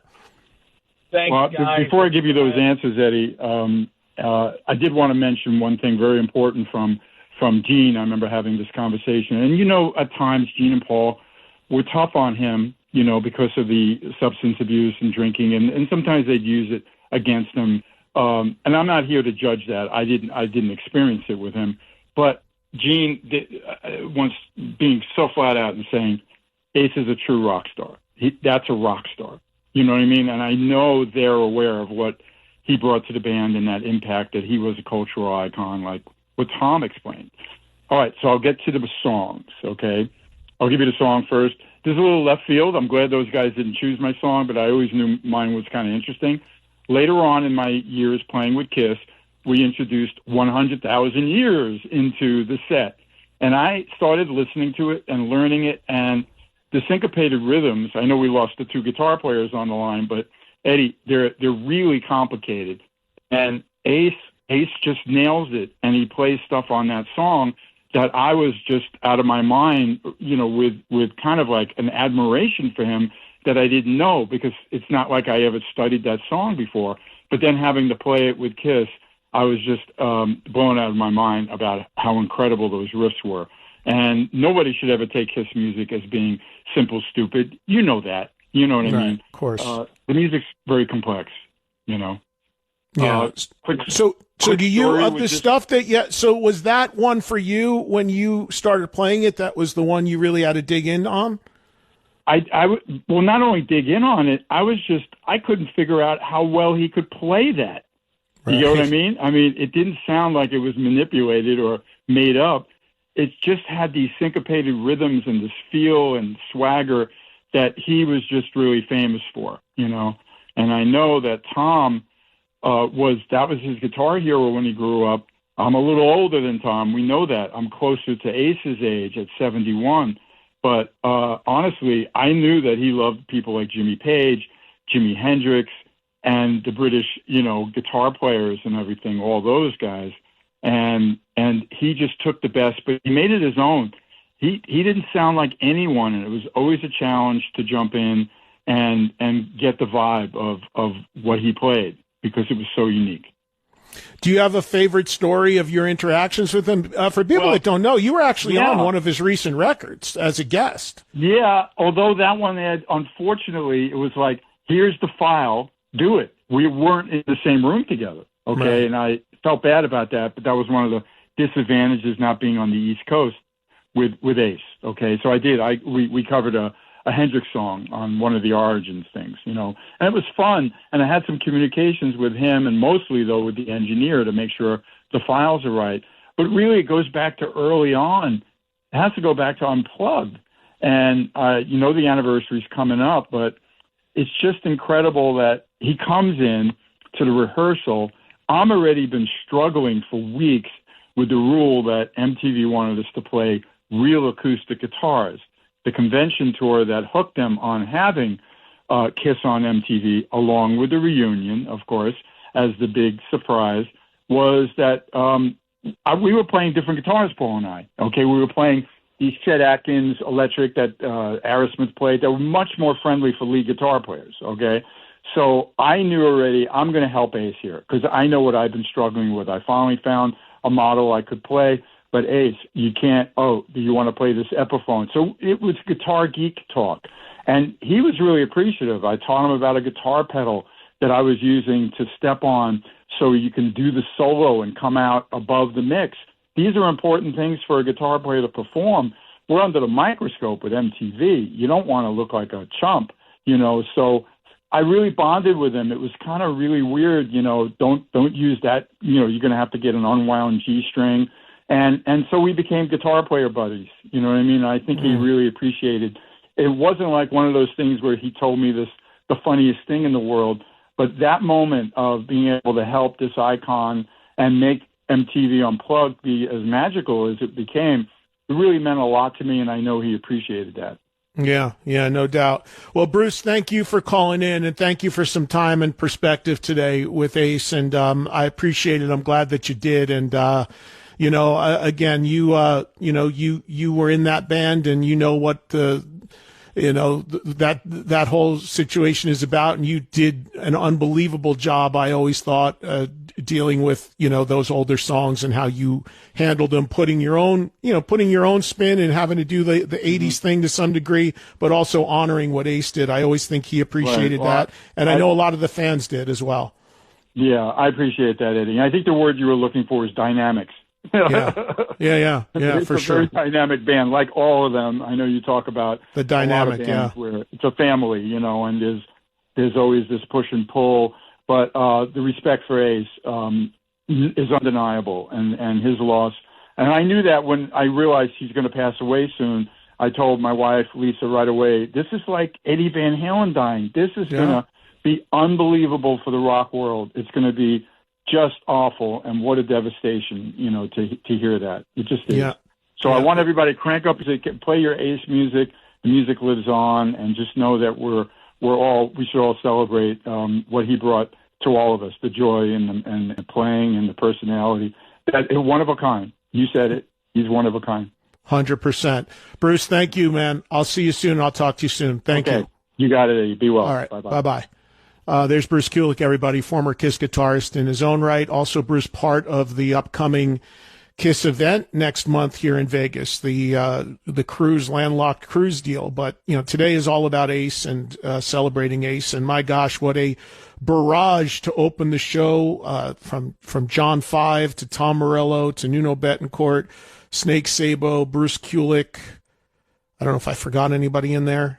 It's just people, not even enough lines to get everybody through who's trying to call in, and I appreciate each and every one of them. And it's definitely helping what is extraordinarily difficult show for me to do, but having all this love for Ace and just these stories and fun conversation is definitely getting my mind off of the enormity of this, at least for these few hours that we have. If you just tuned in, we just so you know, we started an hour earlier today. So it is a 3-hour show today. You can hear the entire 3-hour show if you missed it when the show ends on the app. Just a note for those that listen to us on the replay at night, which is at 8 o'clock Pacific, 11 Eastern, only 2 of these 3 hours are going to replay in the re-air window. So if you want to hear the entire 3-hour show again, the way to do it is using the app. Also, there is an entirely different show that I did of just me paying tribute to Ace and telling stories. That now is exclusively on my podcast or on the SiriusXM app. So that is a completely separate show that was not for radio, exclusive for the most part. It aired last night, but exclusive for the most part to the podcast and, of course, on the app. So be sure to check that out as well. It's endless stories from me. But with many more I could tell about Ace. Okay, we're going to regroup. We're going to reset. I've got about an hour and 15 left to go. So let me take care of a break here. And when we come back, if we do have a guest with office, you've probably seen it. It's on social media right now. I'm wearing like a tan jacket, and Ace is at the table with literally the contract in front of him. And looking at that photo, it's just always surreal to me because in that photo, I'm 22 probably. And, here I am, less than 10 years removed from seeing Kiss, my first ever concert. And here I am sitting in a lawyer's office signing one of my heroes. I mean, you want to talk about a surreal, crazy sort of scenario. I mean, that's still like hard to believe for me looking back on it 40 years ago. And also, sadly, when I look at that photo now, something hits me. That everybody seated at that table, besides me, of course, is deceased. Because the other people at that table are the owners of Megaforce Records, John and Marcia Zazula, who have sadly also passed away in recent years. The man standing at the table behind us was our lawyer. I don't recall his name, and I have no idea of his status. But as far as us, the label, us sitting there, everyone's gone but me in that photo. It's just crazy now to think about that. There's a few variations on that photo. There's one where Ace, I remember he had this little toy gun or like a gun with a boxing glove at the end of it or something. And I remember, even in a moment like that, and at that point I didn't know him all that well. We just met really and just started working together. But I just remember he had this little toy and he kept clicking it, while he's signing the contract. It was just so odd, but it was so Ace. Again, the stories for me from me are literally endless. There are photos that people have sent me in the last 24 hours with me and him. I don't even recall where we were. Somebody just sent me one where he's signing autographs. I'm standing behind him. I think that was one of the unofficial Kiss conventions. There's a photo that I posted earlier of him and Paul talking to each other, and I'm standing off to the side. Don't remember where that was. It might have been the Limelight in New York in the late 80s. It's literally endless. And that's what makes it all so hard is the history of this for me, and the two hats of the friendship and the association, and then the other side of it being obviously the fan, which will never leave me as well. So I don't know who will or will not call in, if any, as far as artists the rest of the way.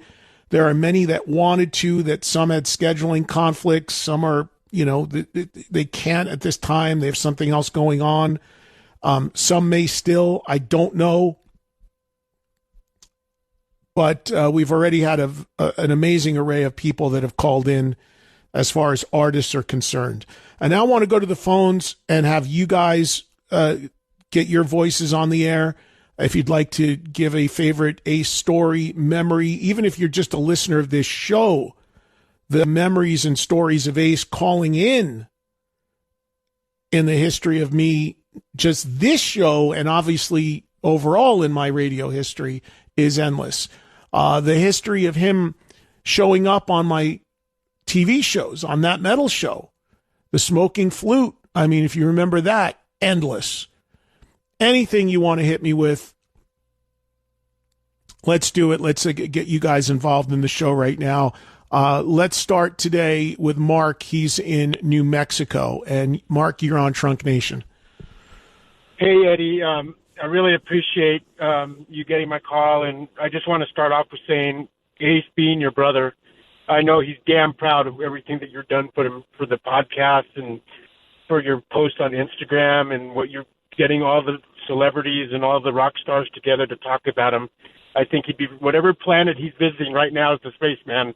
I know he's proud of you, brother, and I'm really proud of you too, Eddie. And I just want to start off with saying thank you for that. Very kind of you, man. Thank you.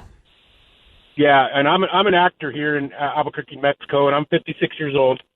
And I remember sitting in my room watching Kiss Meets the Phantom after my mom made me a Frito pie, and I was just blown away. My cousin Loretta took me to my first Kiss show, and it was in '79. It was, I believe, when was it? I believe it was October 1st, '79. for the Dynasty tour. And I think the Rockets had opened up for him. And my cousin let me sit on his shoulders, and I had Kiss makeup on that my cousin had done for me. And I remember I just gravitated toward Ace ever since I saw Kiss Meets the Phantom and his cape and his spaceman persona, because I loved monster movies and science fiction, and his solos just blew me away. And sitting up on my cousin's shoulders, I remember had my makeup on, and I remember he looked at me and smiled. And I always remember that, and it just made my day. So then years later, I went to the 96 live worldwide tour, and that one, I think, October 29th. And they were doing face makeup there, and I said, yeah, I'm going to do it again. So I did my face makeup, and I went with a buddy of mine, a bunch of friends of mine, and I got on my buddy Wayne's shoulders. And sure enough, I was just thrown back to when I was that little kid again. And I fake you not, Eddie, he looked at me, and instead of, he smiled, and this time he gave me that thumbs up that he would always do while he was playing. Mm-hmm. And that, I will never forget that for as long as I live. And I know it sounds kind of funny, but to me that was kind of a connection. And I thought, wow, did he remember me, or did he just see this crazy guy with his face makeup on his buddy? But I want to kind of remember it as, I think he may have remembered me, the spaceman, Yeah. And I wasn't really musically inclined, but I'm an actor. And one of the reasons I became an actor was because of watching Ace on Kiss Meets the Phantom. Hey, he could be a guitarist, but yet he could also play the superhero and fight these werewolf robots and shoot lasers. And I always remember his act, when he would do his act.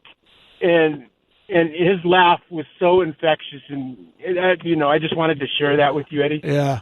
All right. Well, thank you, Mark. I appreciate that very much. And why I'm laughing at Mark saying that Kiss Meets the Phantom inspired him to be an actor is because the movie is not exactly The Godfather. A movie is not exactly Citizen Kane or Gone with the Wind or Casino or Goodfellas. It's that movie's not, but I get it. Your kid, I can do that. And the other irony of him saying that inspired him to be an actor is, as anybody knows, Ace didn't really show up for that movie, and he was he had a stunt double that was not really him doing those things. That was a black guy. Ace would often talk about that. You could see it. It was just so he was so not really into it. But yeah, those little moments where he would kind of, make those little chirps and the axe and all that sort of stuff. Obviously that was still fun stuff. And when we were kids and that movie came on, it was a big, big deal, man, to see Ace in that. Kiss Meets the Phantom is a funny thing, but it's funny that I think Ace would get a kick out of that guy calling in saying that it inspired him to become an actor, because Ace mailed that in a big way, and even had somebody double for him for half of it. But it's just how much Kiss meant to people. You suspended reality. That was a great movie to you when you were 13, 14 years old. All right, we've talked about today the variety of guitar players that Ace impacted. If you're just joining us, earlier in the show, we had John Five on. We had Nuno Betancourt on. We had Tom Morello on. We had Snake Sabo from Skid Row on. We had Bruce Kulick on. All very different styles of guitar players, but all of them have talked about how much Ace influenced them, inspired them, and how much his playing meant to them, especially on those old Kiss records. And, here's a guy who's a total icon in the world of blues, and he's joining us now with some thoughts on Ace Frehley. It is the great Joe Bonamassa, and he joins us right now. Joe, how are you, buddy? I'm good, Eddie. What a sad week in the world of music. I mean, starts with D'Angelo, who's an icon, and Ace Frehley, who's another icon who just honestly influenced so many people outside of rock and roll. And I was thinking about this yesterday, and I was like, I said to myself, when I went to school in the 80s, every guy who liked music, who was into rock and roll, had a Kiss lunchbox, and there was a picture of Ace on it. You know what I mean? And his impact as a player and as an image and as an artist, I mean, totally transcends, you know, what most people, you know, think of Kiss as an entity, because, you know, like a lot of people who play blues started playing guitar because of Ace Frehley, you know, when they were kids, and then gravitated towards whatever music they gravitated towards, whether it be Kiss or Stevie Ray Vaughan in my case. And it's just a sad day. I mean, just a sad day. And my condolences to you, because I know you guys were tight for over 40 years. Yeah. And you know, it's just a really, we're unfortunately going to be dealing with this in the next decade.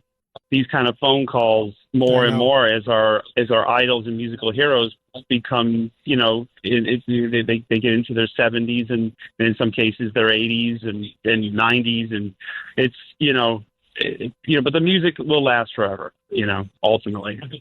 Yeah, no, you're right, Joe, across the board. And that's a really interesting point that you make, and I'm glad you called in, because from a blues perspective, so you're saying and that's, you know, you obviously play rock as well, and black country community, you're a rock guy as well, but from the world you really are dominant in the blues world, Ace really had an impact, huh?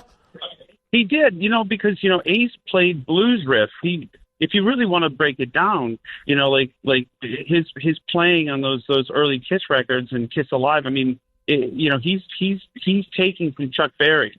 He's taken, you know, there's some B.B. King isms, you know, in that, but, you know, it's so out of context of the blues that most people just looked at it differently. But if you actually just soloed what he was playing, it was straight up pentatonic blues riff that was devastatingly effective and influential, but it was also obtainable. You know, a kid could sit down and listen to Ace's playing, and in a couple of weeks, you know, kind of get the gist of where he was coming from and the rest. If you listen to Eruption in 1978 or 9, you know, Eddie was on another planet. That would take another 10,000 hours to even grasp the concept. But Ace was so popular with young people that is because you could go, listen, it's the same riff that Jimi Hendrix was playing on, you know, Purple Haze, only it's Strutter, you know, and the conflation of those two styles, it was very bluesy, you know. I mean, I have a weird perspective on all this because I hear blues in all kinds of music, you know. I'm kind of programmed that way. And every time I heard Ace play guitar, I mean, even recently on those tours, I mean, the videos you were posting, I'm like, man, he's still killing it and still playing blues, you know, and it was really effective. That kind of Chuck Berry, T-Bone Walker, you know, influence was definitely heavy with Ace. Yeah. And, you know, it's interesting because there's just such an influence across the board on so many different people, whether they were inspired to pick up the guitar just because of the visual and seeing smoke coming out of the pickups or rockets coming out of the headstock, or because of what he actually played. And the one thing, Joe, that every guitar player, and even myself, not being a guitar player, said that they appreciated about Ace as a player was that the solos, no matter if they were complex or simple, were all basically songs within the songs. They all said something. When you heard them, you knew that was Ace. Yeah, he would Easter egg hooks within songs that had hooks. And he, along with, you know, guitar players like Neil Schon, were masters at creating a secondary, you know, a chorus. Basically, it would be, you know, the solo was an extension of the vocal, and then the vocal was an extension of the solo. So there'd be like double hooks in all of it. And, you know, and as another thing, you know me as a guitar collector, you know, like when, you know, Ace was a Les Paul guy, and I was going through some pictures and I posted on the internet just recently about, you know, Ace's impact, and he was always a Les Paul guy, and he never, to my knowledge, bowed to that kind of 80s crowd where everybody got the pointed headstock guitars. He would always play a Gibson, and he was always synonymous with that Gibson Les Paul, you know, albeit with the smoke bomb in the front pickup, but you know, he was unabashedly himself. from 1972 when he got into the band until, the last tour he was doing. I mean, it was always a Les Paul into a Marshall, tried and true, straight in, it was no gimmicks, playing wise. I mean, obviously with the makeup and the smoke, yeah, that's part of the show. That's the P.T. Barnum of it. But as a player, if you just got down to the impetus of the player, he was very, bare bones and devastatingly effective whenever he played the guitar. Yeah, you'd be hard-pressed to find any photos of him playing anything but Les Paul. There's a few out there where he's playing an Explorer, if I think it was. But that was very, very brief period. But, yeah, it's almost odd to see him with something besides a Les Paul. He didn't live far from me in New Jersey. That was where he's living currently, and I went out to his house earlier this year, and I went down into his studio. And he's just got, I'm walking through there, and he's got the smoking guitar like propped against the wall, and one on the floor somewhere, and there's a gold or platinum record for Kiss Alive in the corner somewhere, and I just walking through there, and I'm like, even though I knew the guy forever, I'm just stopping and I'm looking. He's like, "What are you doing?" I go, "You don't understand. My childhood is at my feet right now." And he's like, "Yeah, pick it up if you want to noodle with one." And of course, I don't know how to play, but I caressed it and took a photo with it. But it's just, all these just little iconic things that just hit you like a ton of bricks and bring you back to being a kid. It's crazy. Joe, did you ever did you know him personally, or did you see Kiss early on with him? One of the big regrets is I never met Ace. Our paths had never crossed. Obviously, always respected him. I know Paul and Gene, and I never met Ace or Peter. I friends with Bruce Kulick, and again, I just like our paths never crossed. It's just because of the style of the music. We never shared a festival where I could just go up to him and be like, "Hey, man, Right. Big fan," and there's a bunch of people like that, that I wish I had met and just got to know, because he would just seem genuinely a cool dude who just loved guitar, and loved rock and roll. He was the epitome of it. I mean, like, he was the spaceman. Yeah, no, he would have loved, I would have loved to have connected you guys, because he would have loved to talk to you about guitars, and just obviously, respected the hell out of what you've done and accomplished as well. So, unfortunately, that never happened, but he was certainly one of a kind. Joe, I really thank you for taking a few minutes to call in here, man. I saw you made a nice post online, and I wanted to get your perspective on this, because I think it's important to show the range. Everybody from, like I said, whether it's Steve Vai or John Five or Alex Lifeson or yourself or Slash, all these people that maybe come from a little bit different style of playing. Ace made a mark on all of them. He really did, and again, it's like when you look at the legacy of an artist, because every aging heritage act always tries to figure out what their legacy is, and it does boil down to cultural impact. And boy, he had a huge one. Kiss lunch boxes. I mean, obviously they were the king of merchandise, but it was like, there's Ace Frehley, there's the guy with the Les Paul, the smoking Les Paul, and the guitar, and it inspired so many people to pick it up. And now you're talking to him on the phone, they've had great careers in rock guitar based because they grew up listening to him. And, he was still a young man. 74 is not old in 2025. And it's sad that he has passed.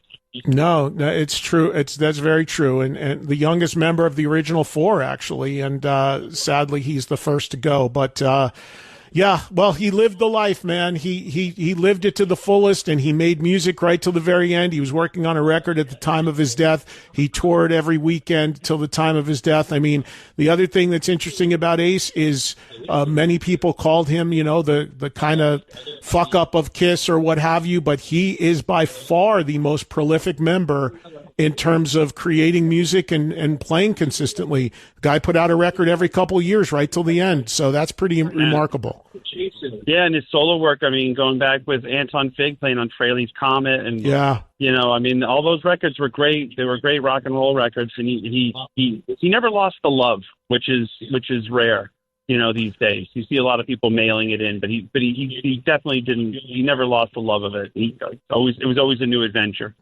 I'm glad you mentioned Anton, and I know Anton plays with you. I actually completely forgot on this, and I'm going to text Anton when I hang up with you and see if he'll call in for a couple minutes, because Ace loved Anton. Anton was his guy. When Anton was doing Letterman and Anton couldn't do the tours, Ace would still be like, nope, when we do the record, I'm using Anton. He loved Anton. Yeah, and Anton's got a lot of great Ace stories from back in the day, and he was there and played on all those solo records and Ghost played on some of the Kiss records. Yeah, exactly. For sure. Yeah, well, I'm going to try to reach out to him. I'm glad you reminded me of that. I'm going to try to do that right now. Joe, thank you so much for some time, man. We'll catch up on your other front soon, and I hope you're well. All right. Eddie, I love you. Thank you very much. My condolences for your loss. Thank you, buddy. Love you too. Thank you. All right. Thanks. Bye. Bye-bye. There's Joe Bonamassa, everybody, checking in. Great dude. Joe's another guy, always steps up for me. That's a great call on Anton. You know what, Joel? Let's do a quick break. I think I have Anton's number in here. I do. I'm going to try to text. Anton would be a great guy to talk to. Ace loved him. And, Anton played on several of the solo records, including the 78 record. We got so many guitar players calling in. Maybe we can get a drummer perspective here.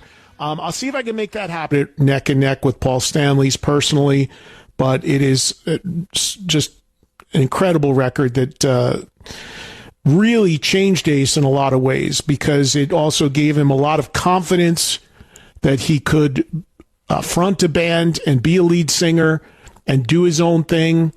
In some ways, if I'm being honest, it probably also clouded him a little bit, because it probably got him a little too confident to the point where he, left Kiss a few years later and thought he would maintain that kind of success as a solo artist and maintain having hit singles. As we all know, the music business doesn't necessarily work that way. And although he did well for many years as a solo artist with solo records, nothing comes close to the 78 record. And that is the blueprint. But it definitely gave him confidence that he could leave the band and do his own thing. And, it's just crazy how that record just shocked people at the greatness of it. And the other thing that record did, because of its success, is in the remaining albums he made with Kiss, it gave him a lot more leverage, because he was doing maybe one vocal on a Kiss record. After the success of that record, on the follow-up Kiss record, which was Dynasty, he has more lead vocals on that record than Gene. He has 3 songs that he sings lead on. Gene has 2. So there was a huge shift that even Kiss saw at that time, that they had to give Ace a much bigger spotlight because of what he proved with his solo record. And obviously Shock Me at that point had become a staple. And then the record after, Unmasked, Ace has at least, I think, 3 lead vocals. The Elder, he has a lead vocal and an instrumental. So that 78 record really was pivotal in so many ways. I just want to tell you guys, I am aware that we have had maybe 1 or 2 calls from you, the fans, in this show today. Very similar here to what's happened when we lost Ozzy, very similar to what's happened when we lost Edward Van Halen. The amount of artists wanting to call in is incredible, and we want to give those people a moment. But as I say all the time, to me, you guys are just as important. Your voice is just as important. Please know that we've got 35 minutes left to go here today, basically, in a 3-hour special. So if I do not get to you, we are going to do this Monday for sure. And Monday, I anticipate being much less guest heavy. So I am going to make sure you have a day, at least a day, for just you, meaning the callers, the listeners, the fans, to call in about Ace. Trust me. You will get that time. I assure you.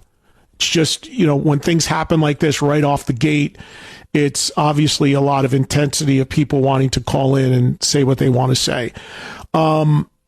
So just trying to do that balancing act as best I can, but you will have your day.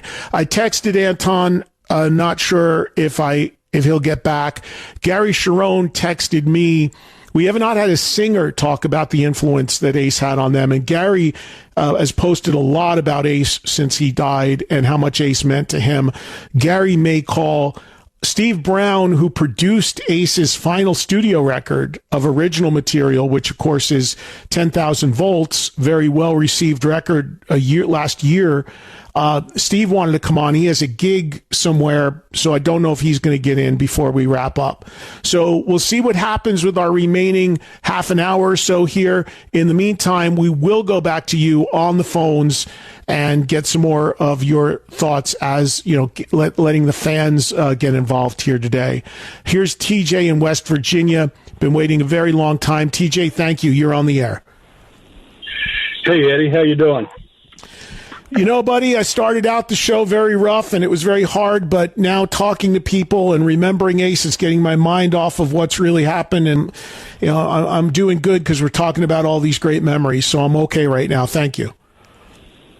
Yep. So I've been here since you started the show, and how therapeutic to have all the other listeners in there, because if you would have taken my call before you would have taken those guys, there's no way I could have got through my story. No way.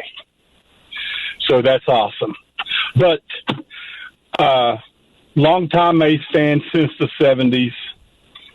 Kiss was getting back together. The Les Paul Frehley custom shop came out. I bought one. So the Psycho Circus tour has happened. I take it to the show with me. Can't believe it. They let me walk into the show without even looking to see what was in the guitar case. So I'm like, I'm getting this guitar signed. Well, I'll leave my damn Sharpie in the car. Forget it. But he comes over to the stage, and I rip out the guitar, to show him. And he gives the thumbs up, and he keeps tossing a pick, but could never grab one, and they fall on the floor, and everybody else gets one. So I'm standing there, the show goes on, and he comes back over to my side, making eye contact. Here comes a guy around the corner of the stage and says, "Hey, this was hand delivered from the man."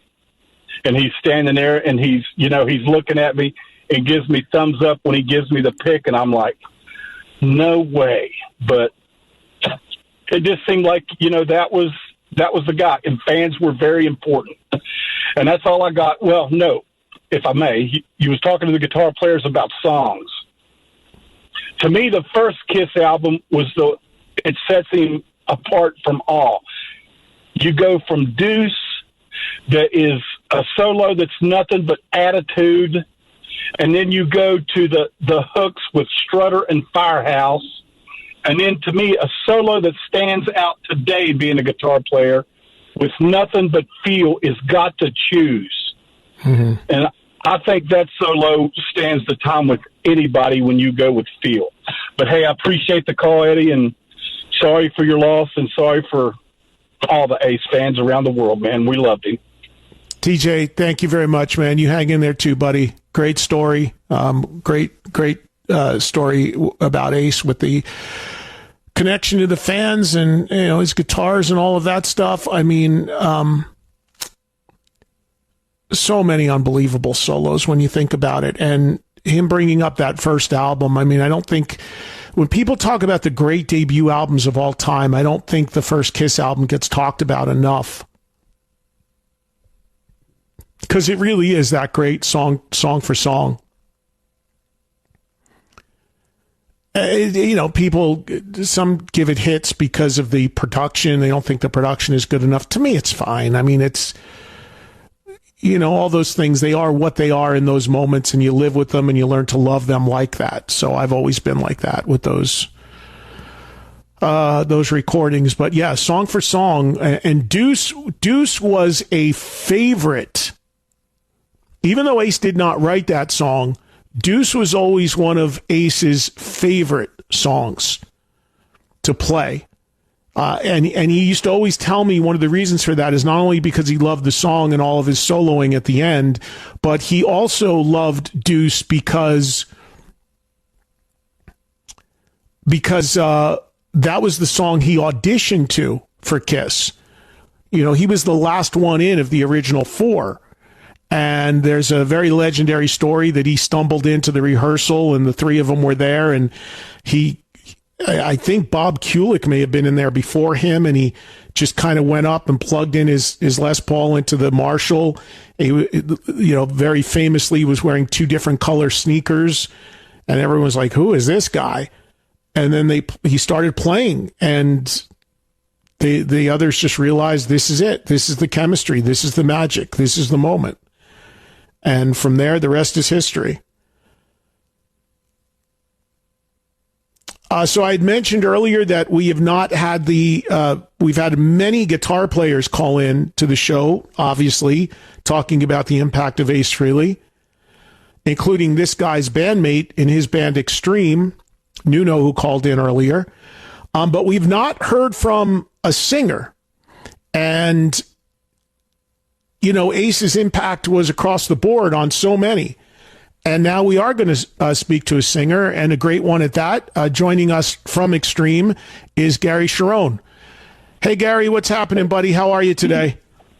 Hey, Eddie, man. Thank you for having me, brother.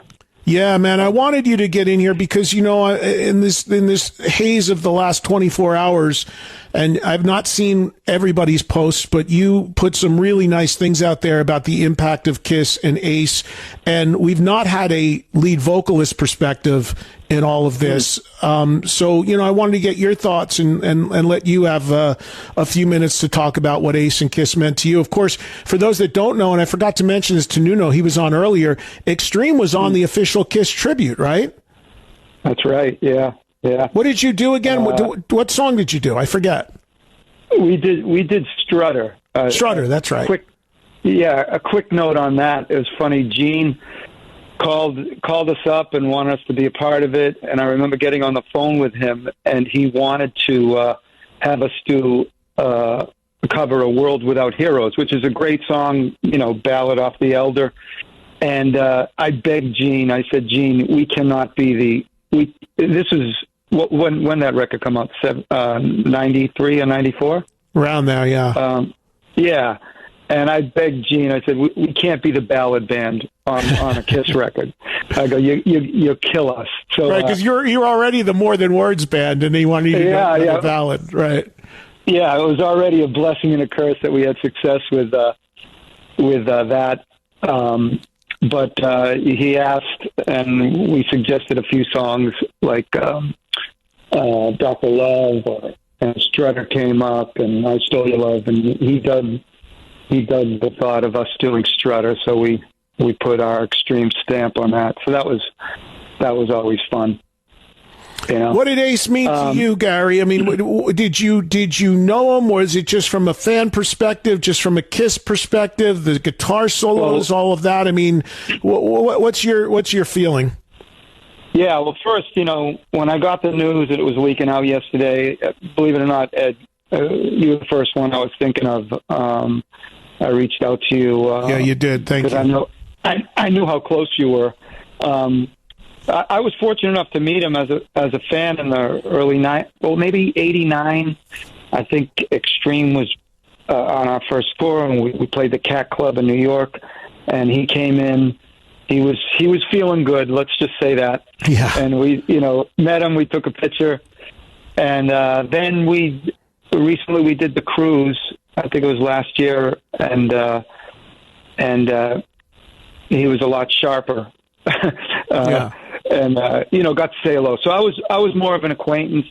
I know Nuno had some run-ins with Ace, and of course, you know, Extreme was fortunate enough to meet these guys. But I got to tell you, I'm not one to you know, post on Instagram or anything. But last night I had a flood of emotion because of Ace's passing, and I started thinking, like, man, this was a piece of our childhood, lucky enough. I guess I'm lucky enough to be old enough to have seen Kiss in the heyday. I saw Kiss Alive 2 tour in '78. I think I was a sophomore, and then saw the Dynasty tour. So I'm glad I was old enough to see that. But it immediately, brought me back to, the time. It seems like the time before electricity, before, where I grew up. I had 4 brothers, 2 younger brothers. Obviously, Mark Sharon, who plays in my band Hurt Smile, and those are my 2 younger brothers. And everything came flooding back. I was roommates with my 2 brothers down in the basement, and we used to put on. They were like 9 or 10. I was maybe 14, 15, and we put on the makeup. And we pretended to be Kiss. Of course, I was the star child. My brother Mark, who was starting to play guitar, was Ace. And there wasn't a day that went by that there wasn't a Kiss record on. And so we were just huge Kiss fans. I'm sure I'm echoing your history.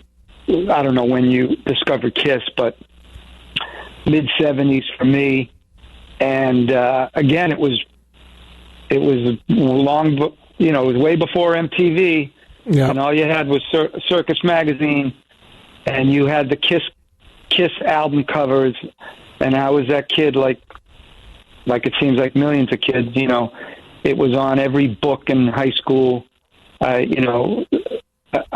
could probably draw Rock and Roll Over by just the memory of it, and so, and I sent you that post, but I wanted you to comment on that. Yeah, I'm looking at it right now. You did a clay sculpture of Ace. Yeah, I did. I think that was I think I was in. What was I? A sophomore, or freshman. And, it's really good, Gary. Geez, as a kid, you did that? That's amazing, man. That's funny. Well, thank you, man. It was the only, I was I guess a wannabe artist, and I wasn't the best student in school, but when it came to art, I did 2 things in art. That was one of them, the Ace Frehley, classic Ace pose, from Kiss Alive 2. And I did a Gene Simmons bust that I brought back to high school 5 years later, and it got stolen. So I didn't have that to show you. But Ace was just, these guys were superheroes to us.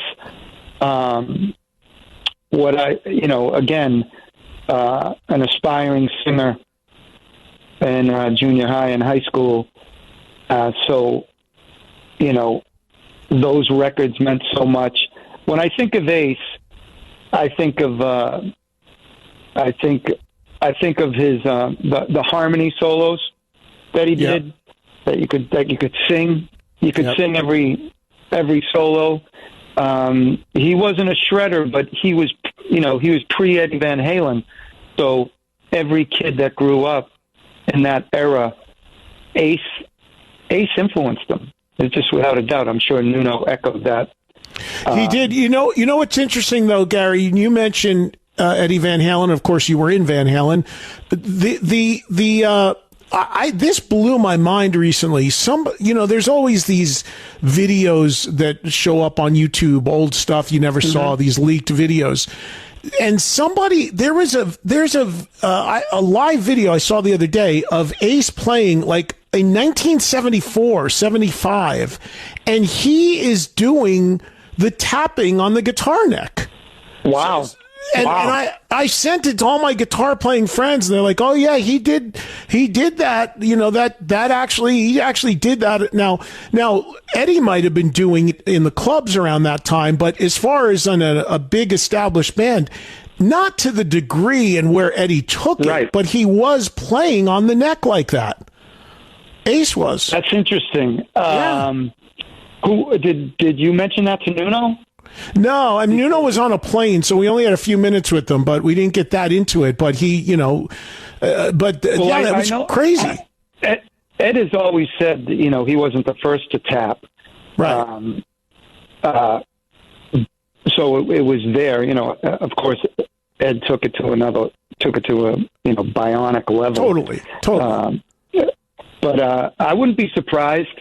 Who was it? Who did we play with in Japan? We did this Guitar Heroes thing. Why is the name slipping my mind? Was he in Genesis? It wasn't Genesis. Oh, I forget. But there was a few guys that were tapping at the time. But that wouldn't surprise me that Ace did that. Yeah. What was the quote? What was the quote that Ace said? If I read it. If I would have known I was going to influence so many guitar players, I would have practiced more. I would have practiced more, But that was kind of the beauty of him. And more than one guitar player in this show alone has brought that up, that kind of gunslinging, rock and roll sort of attitude to his playing, that sort of edge is actually what made him special as a player as well. Yeah, and it was his riffs. It was his reckless abandon. It wasn't perfect, but it didn't matter. It was rock and roll. It was on the edge. Ace's personality was always, 2 wheels off the road. That's the way he. And that was Kiss. You look at the old interviews. Tom Snyder. Oh, the most legendary thing ever. The Tom Snyder interview is just gold, and you could watch that 1,000 times and still love it. It's awesome because you got Gene and Paul, who are the brains of the outfit there. Just shooting darts at them. They couldn't even control Ace. Ace was Ace, And again, to be a kid and be exposed to those records, Kiss Alive 2. Again, there wasn't, people take it for granted that we have, we got YouTube and we have everything at the tip of our fingers. But back then, you had a couple rock magazines. You had Don Kirshner's rock concert. Or and you'd stay up all night on the weekend to get a glimpse of Beth, to see these superheroes, and it was bittersweet, man. I was, that this one hurt for sure. Yeah, it really does. I didn't know him just as a fan, but you knew him as a friend. No, and you made a beautiful post on Instagram. People should check it out, and that clay sculpture is really, really awesome as well. Thanks, man. It's funny because I was going to post a picture of Ace. I have it in my living room, and I've had it up here for a while. But I was going to post a great shot of Ace, and I'm walking by and I'm going, wait a minute, I got to post this thing. It's great. It's definitely different. It's very cool. It's really, really good. Hey, man, I appreciate a few minutes here, and I'm glad I was able to get you in. And, the guitar players of the world, it's only natural they're going to talk about Ace, but it's really cool to get your perspective as well. So always good to talk to you, man. And, I'm sure we'll be talking soon on some other fronts, whatever you got cooking. You got to appreciate your time, man. All right. See you, Gary. Take care, man. Take care. Bye. There he goes, Gary Cherone, everybody, checking in with us here on Trunk Nation, remembering Ace. Good to get a perspective from a singer. Again, I know I'm not having time to get to you guys here today. I promise you Monday, 3 o'clock, usual start time on Monday, and we will get to you. And remember, today we did 3 hours, an expanded show. So if you did not listen to hour 1, all 3 hours will be posted on the app. The replay tonight, if you're listening live, is only going to be 2 of the 3 hours. We can't repurpose the 3 hours in the replay window, but all 3 hours of today's Ace special with all the guests will all be on the app to listen to on demand. There's a bunch of people as far as artists that wanted to get in that I just have not had time for or couldn't get through. So I think a lot of next week we'll be doing this, and we'll be doing a lot of stuff with you guys, the fans, I promise you. Okay, we got a couple minutes with this guy who just called in. I mentioned him earlier. He and I have been in close contact in the last week or two because we knew what was going on with Ace and everything that he had been dealing with, and we kind of all feared this day was coming. This guy has the unique distinction of being the last producer and co-writer to work with Ace on an original solo album, and that was Ace's very strong solo album, 10,000 Volts, and the man who produced it and co-wrote it is Steve Brown. You know him, of course, as being a frontman and guitar player for Trixter as well. Steve-O, thank you for a few minutes. I'm glad you got in here, man. Oh, thank you for having me, Ed. And, all I can say, God bless Ace. What a sad day for all of us.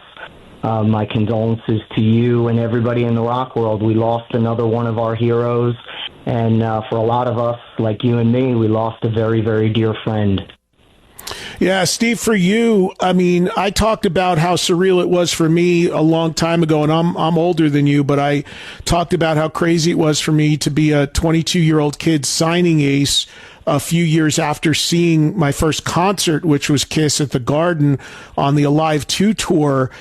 For you, it had to be surreal, being a musician and being a huge Ace fan. And then all of a sudden you're the guy, pulling them along and making this great, what unfortunately will be the final, at least, album of original material with 10,000 Volts. I mean, I know you probably did your best to stay professional, but there had to be some sides to you when you're working on that last record to be like, yeah, this is crazy what I'm doing right now. Yeah, I mean, it never, ever gets lost on me how blessed I am to be able, this career that I've had in working with, Def Leppard, being friends with the Van Halen brothers, and all these great experiences, the success with Trixter. But Ace, look, let's be real here for a second. Ace was the first guitar hero that I had. Kiss was the reason, Kiss and Van Halen were the reason that I started playing guitar. And, all these years later, and Ed, like I've told you, man, the first time I ever hung out with Ace was with you at that Kiss convention, me, PJ, and his brother, and you and Ace up in that hotel room. So, our history goes back so long, but it never, ever gets lost on me. The fan in me of going, holy shit, I'm here working with Ace, and it's, we're all friends, and I think you're the same way when you get to meet one of your heroes. It's an incredible feeling. There were those moments. That first day that I went to the Sparta House and worked in the studio with him, I remember, and I probably sent it to you. I took a picture, and I remember sending it to PJ going, I can't believe this. I am writing songs and doing vocals and playing guitar with Ace Frehley from Kiss right now. I'm losing my fucking mind. This is the coolest. And it was and will. Making the 10,000 Volts record was one of the greatest experiences of my whole musical career, without a doubt. And Steve, you talked about this before, but how did that come to be? Because you obviously were a fan, you obviously knew him, but Ace was the type of guy, and I knew him extremely well, that he had to really feel a connection and a trust with someone to work with them on a musical level like that. So where did you build that trust? Because he had stopped and started trying to make that a record for a while, and then you were the one that got it over the hump. You were the one that brought it home. In a nutshell, how did that come to be? Well, it started, I gotta say, it started with, our mutual friend Phil Dealey, who was Ace's production manager, and Phil worked for Trixter back in the day, very dear friend of mine, and John Astronomy, John and Phil and Lara Cove, Ace's fiance at the time, who was a childhood friend of ours, grew up with PJ and I in Jersey. They were all pushing to get Ace to go in a different direction, and Phil and John kept saying, and it was the Tokyo Motor Fist record, the Lions record that we put out in 2022 or 21, I believe it was, that John was going, you got to work with Ace, and Phil was saying, and finally it just started happening. We wound up Tokyo Motor Fist, my band with Greg Smith and Ted Poley and Chuck Berge and Jordan Kanata. We opened a couple shows for Ace, and we got to talking. And then it was kind of like the plan was there was a seed planted in my head that I got to come up with some ideas for Ace. So what I did is I came up with the beginnings of what would be Walking on the Moon, Fighting for Life, that wound up on the record. And I sent him, these demos, and I sent them that, they were kind of finished.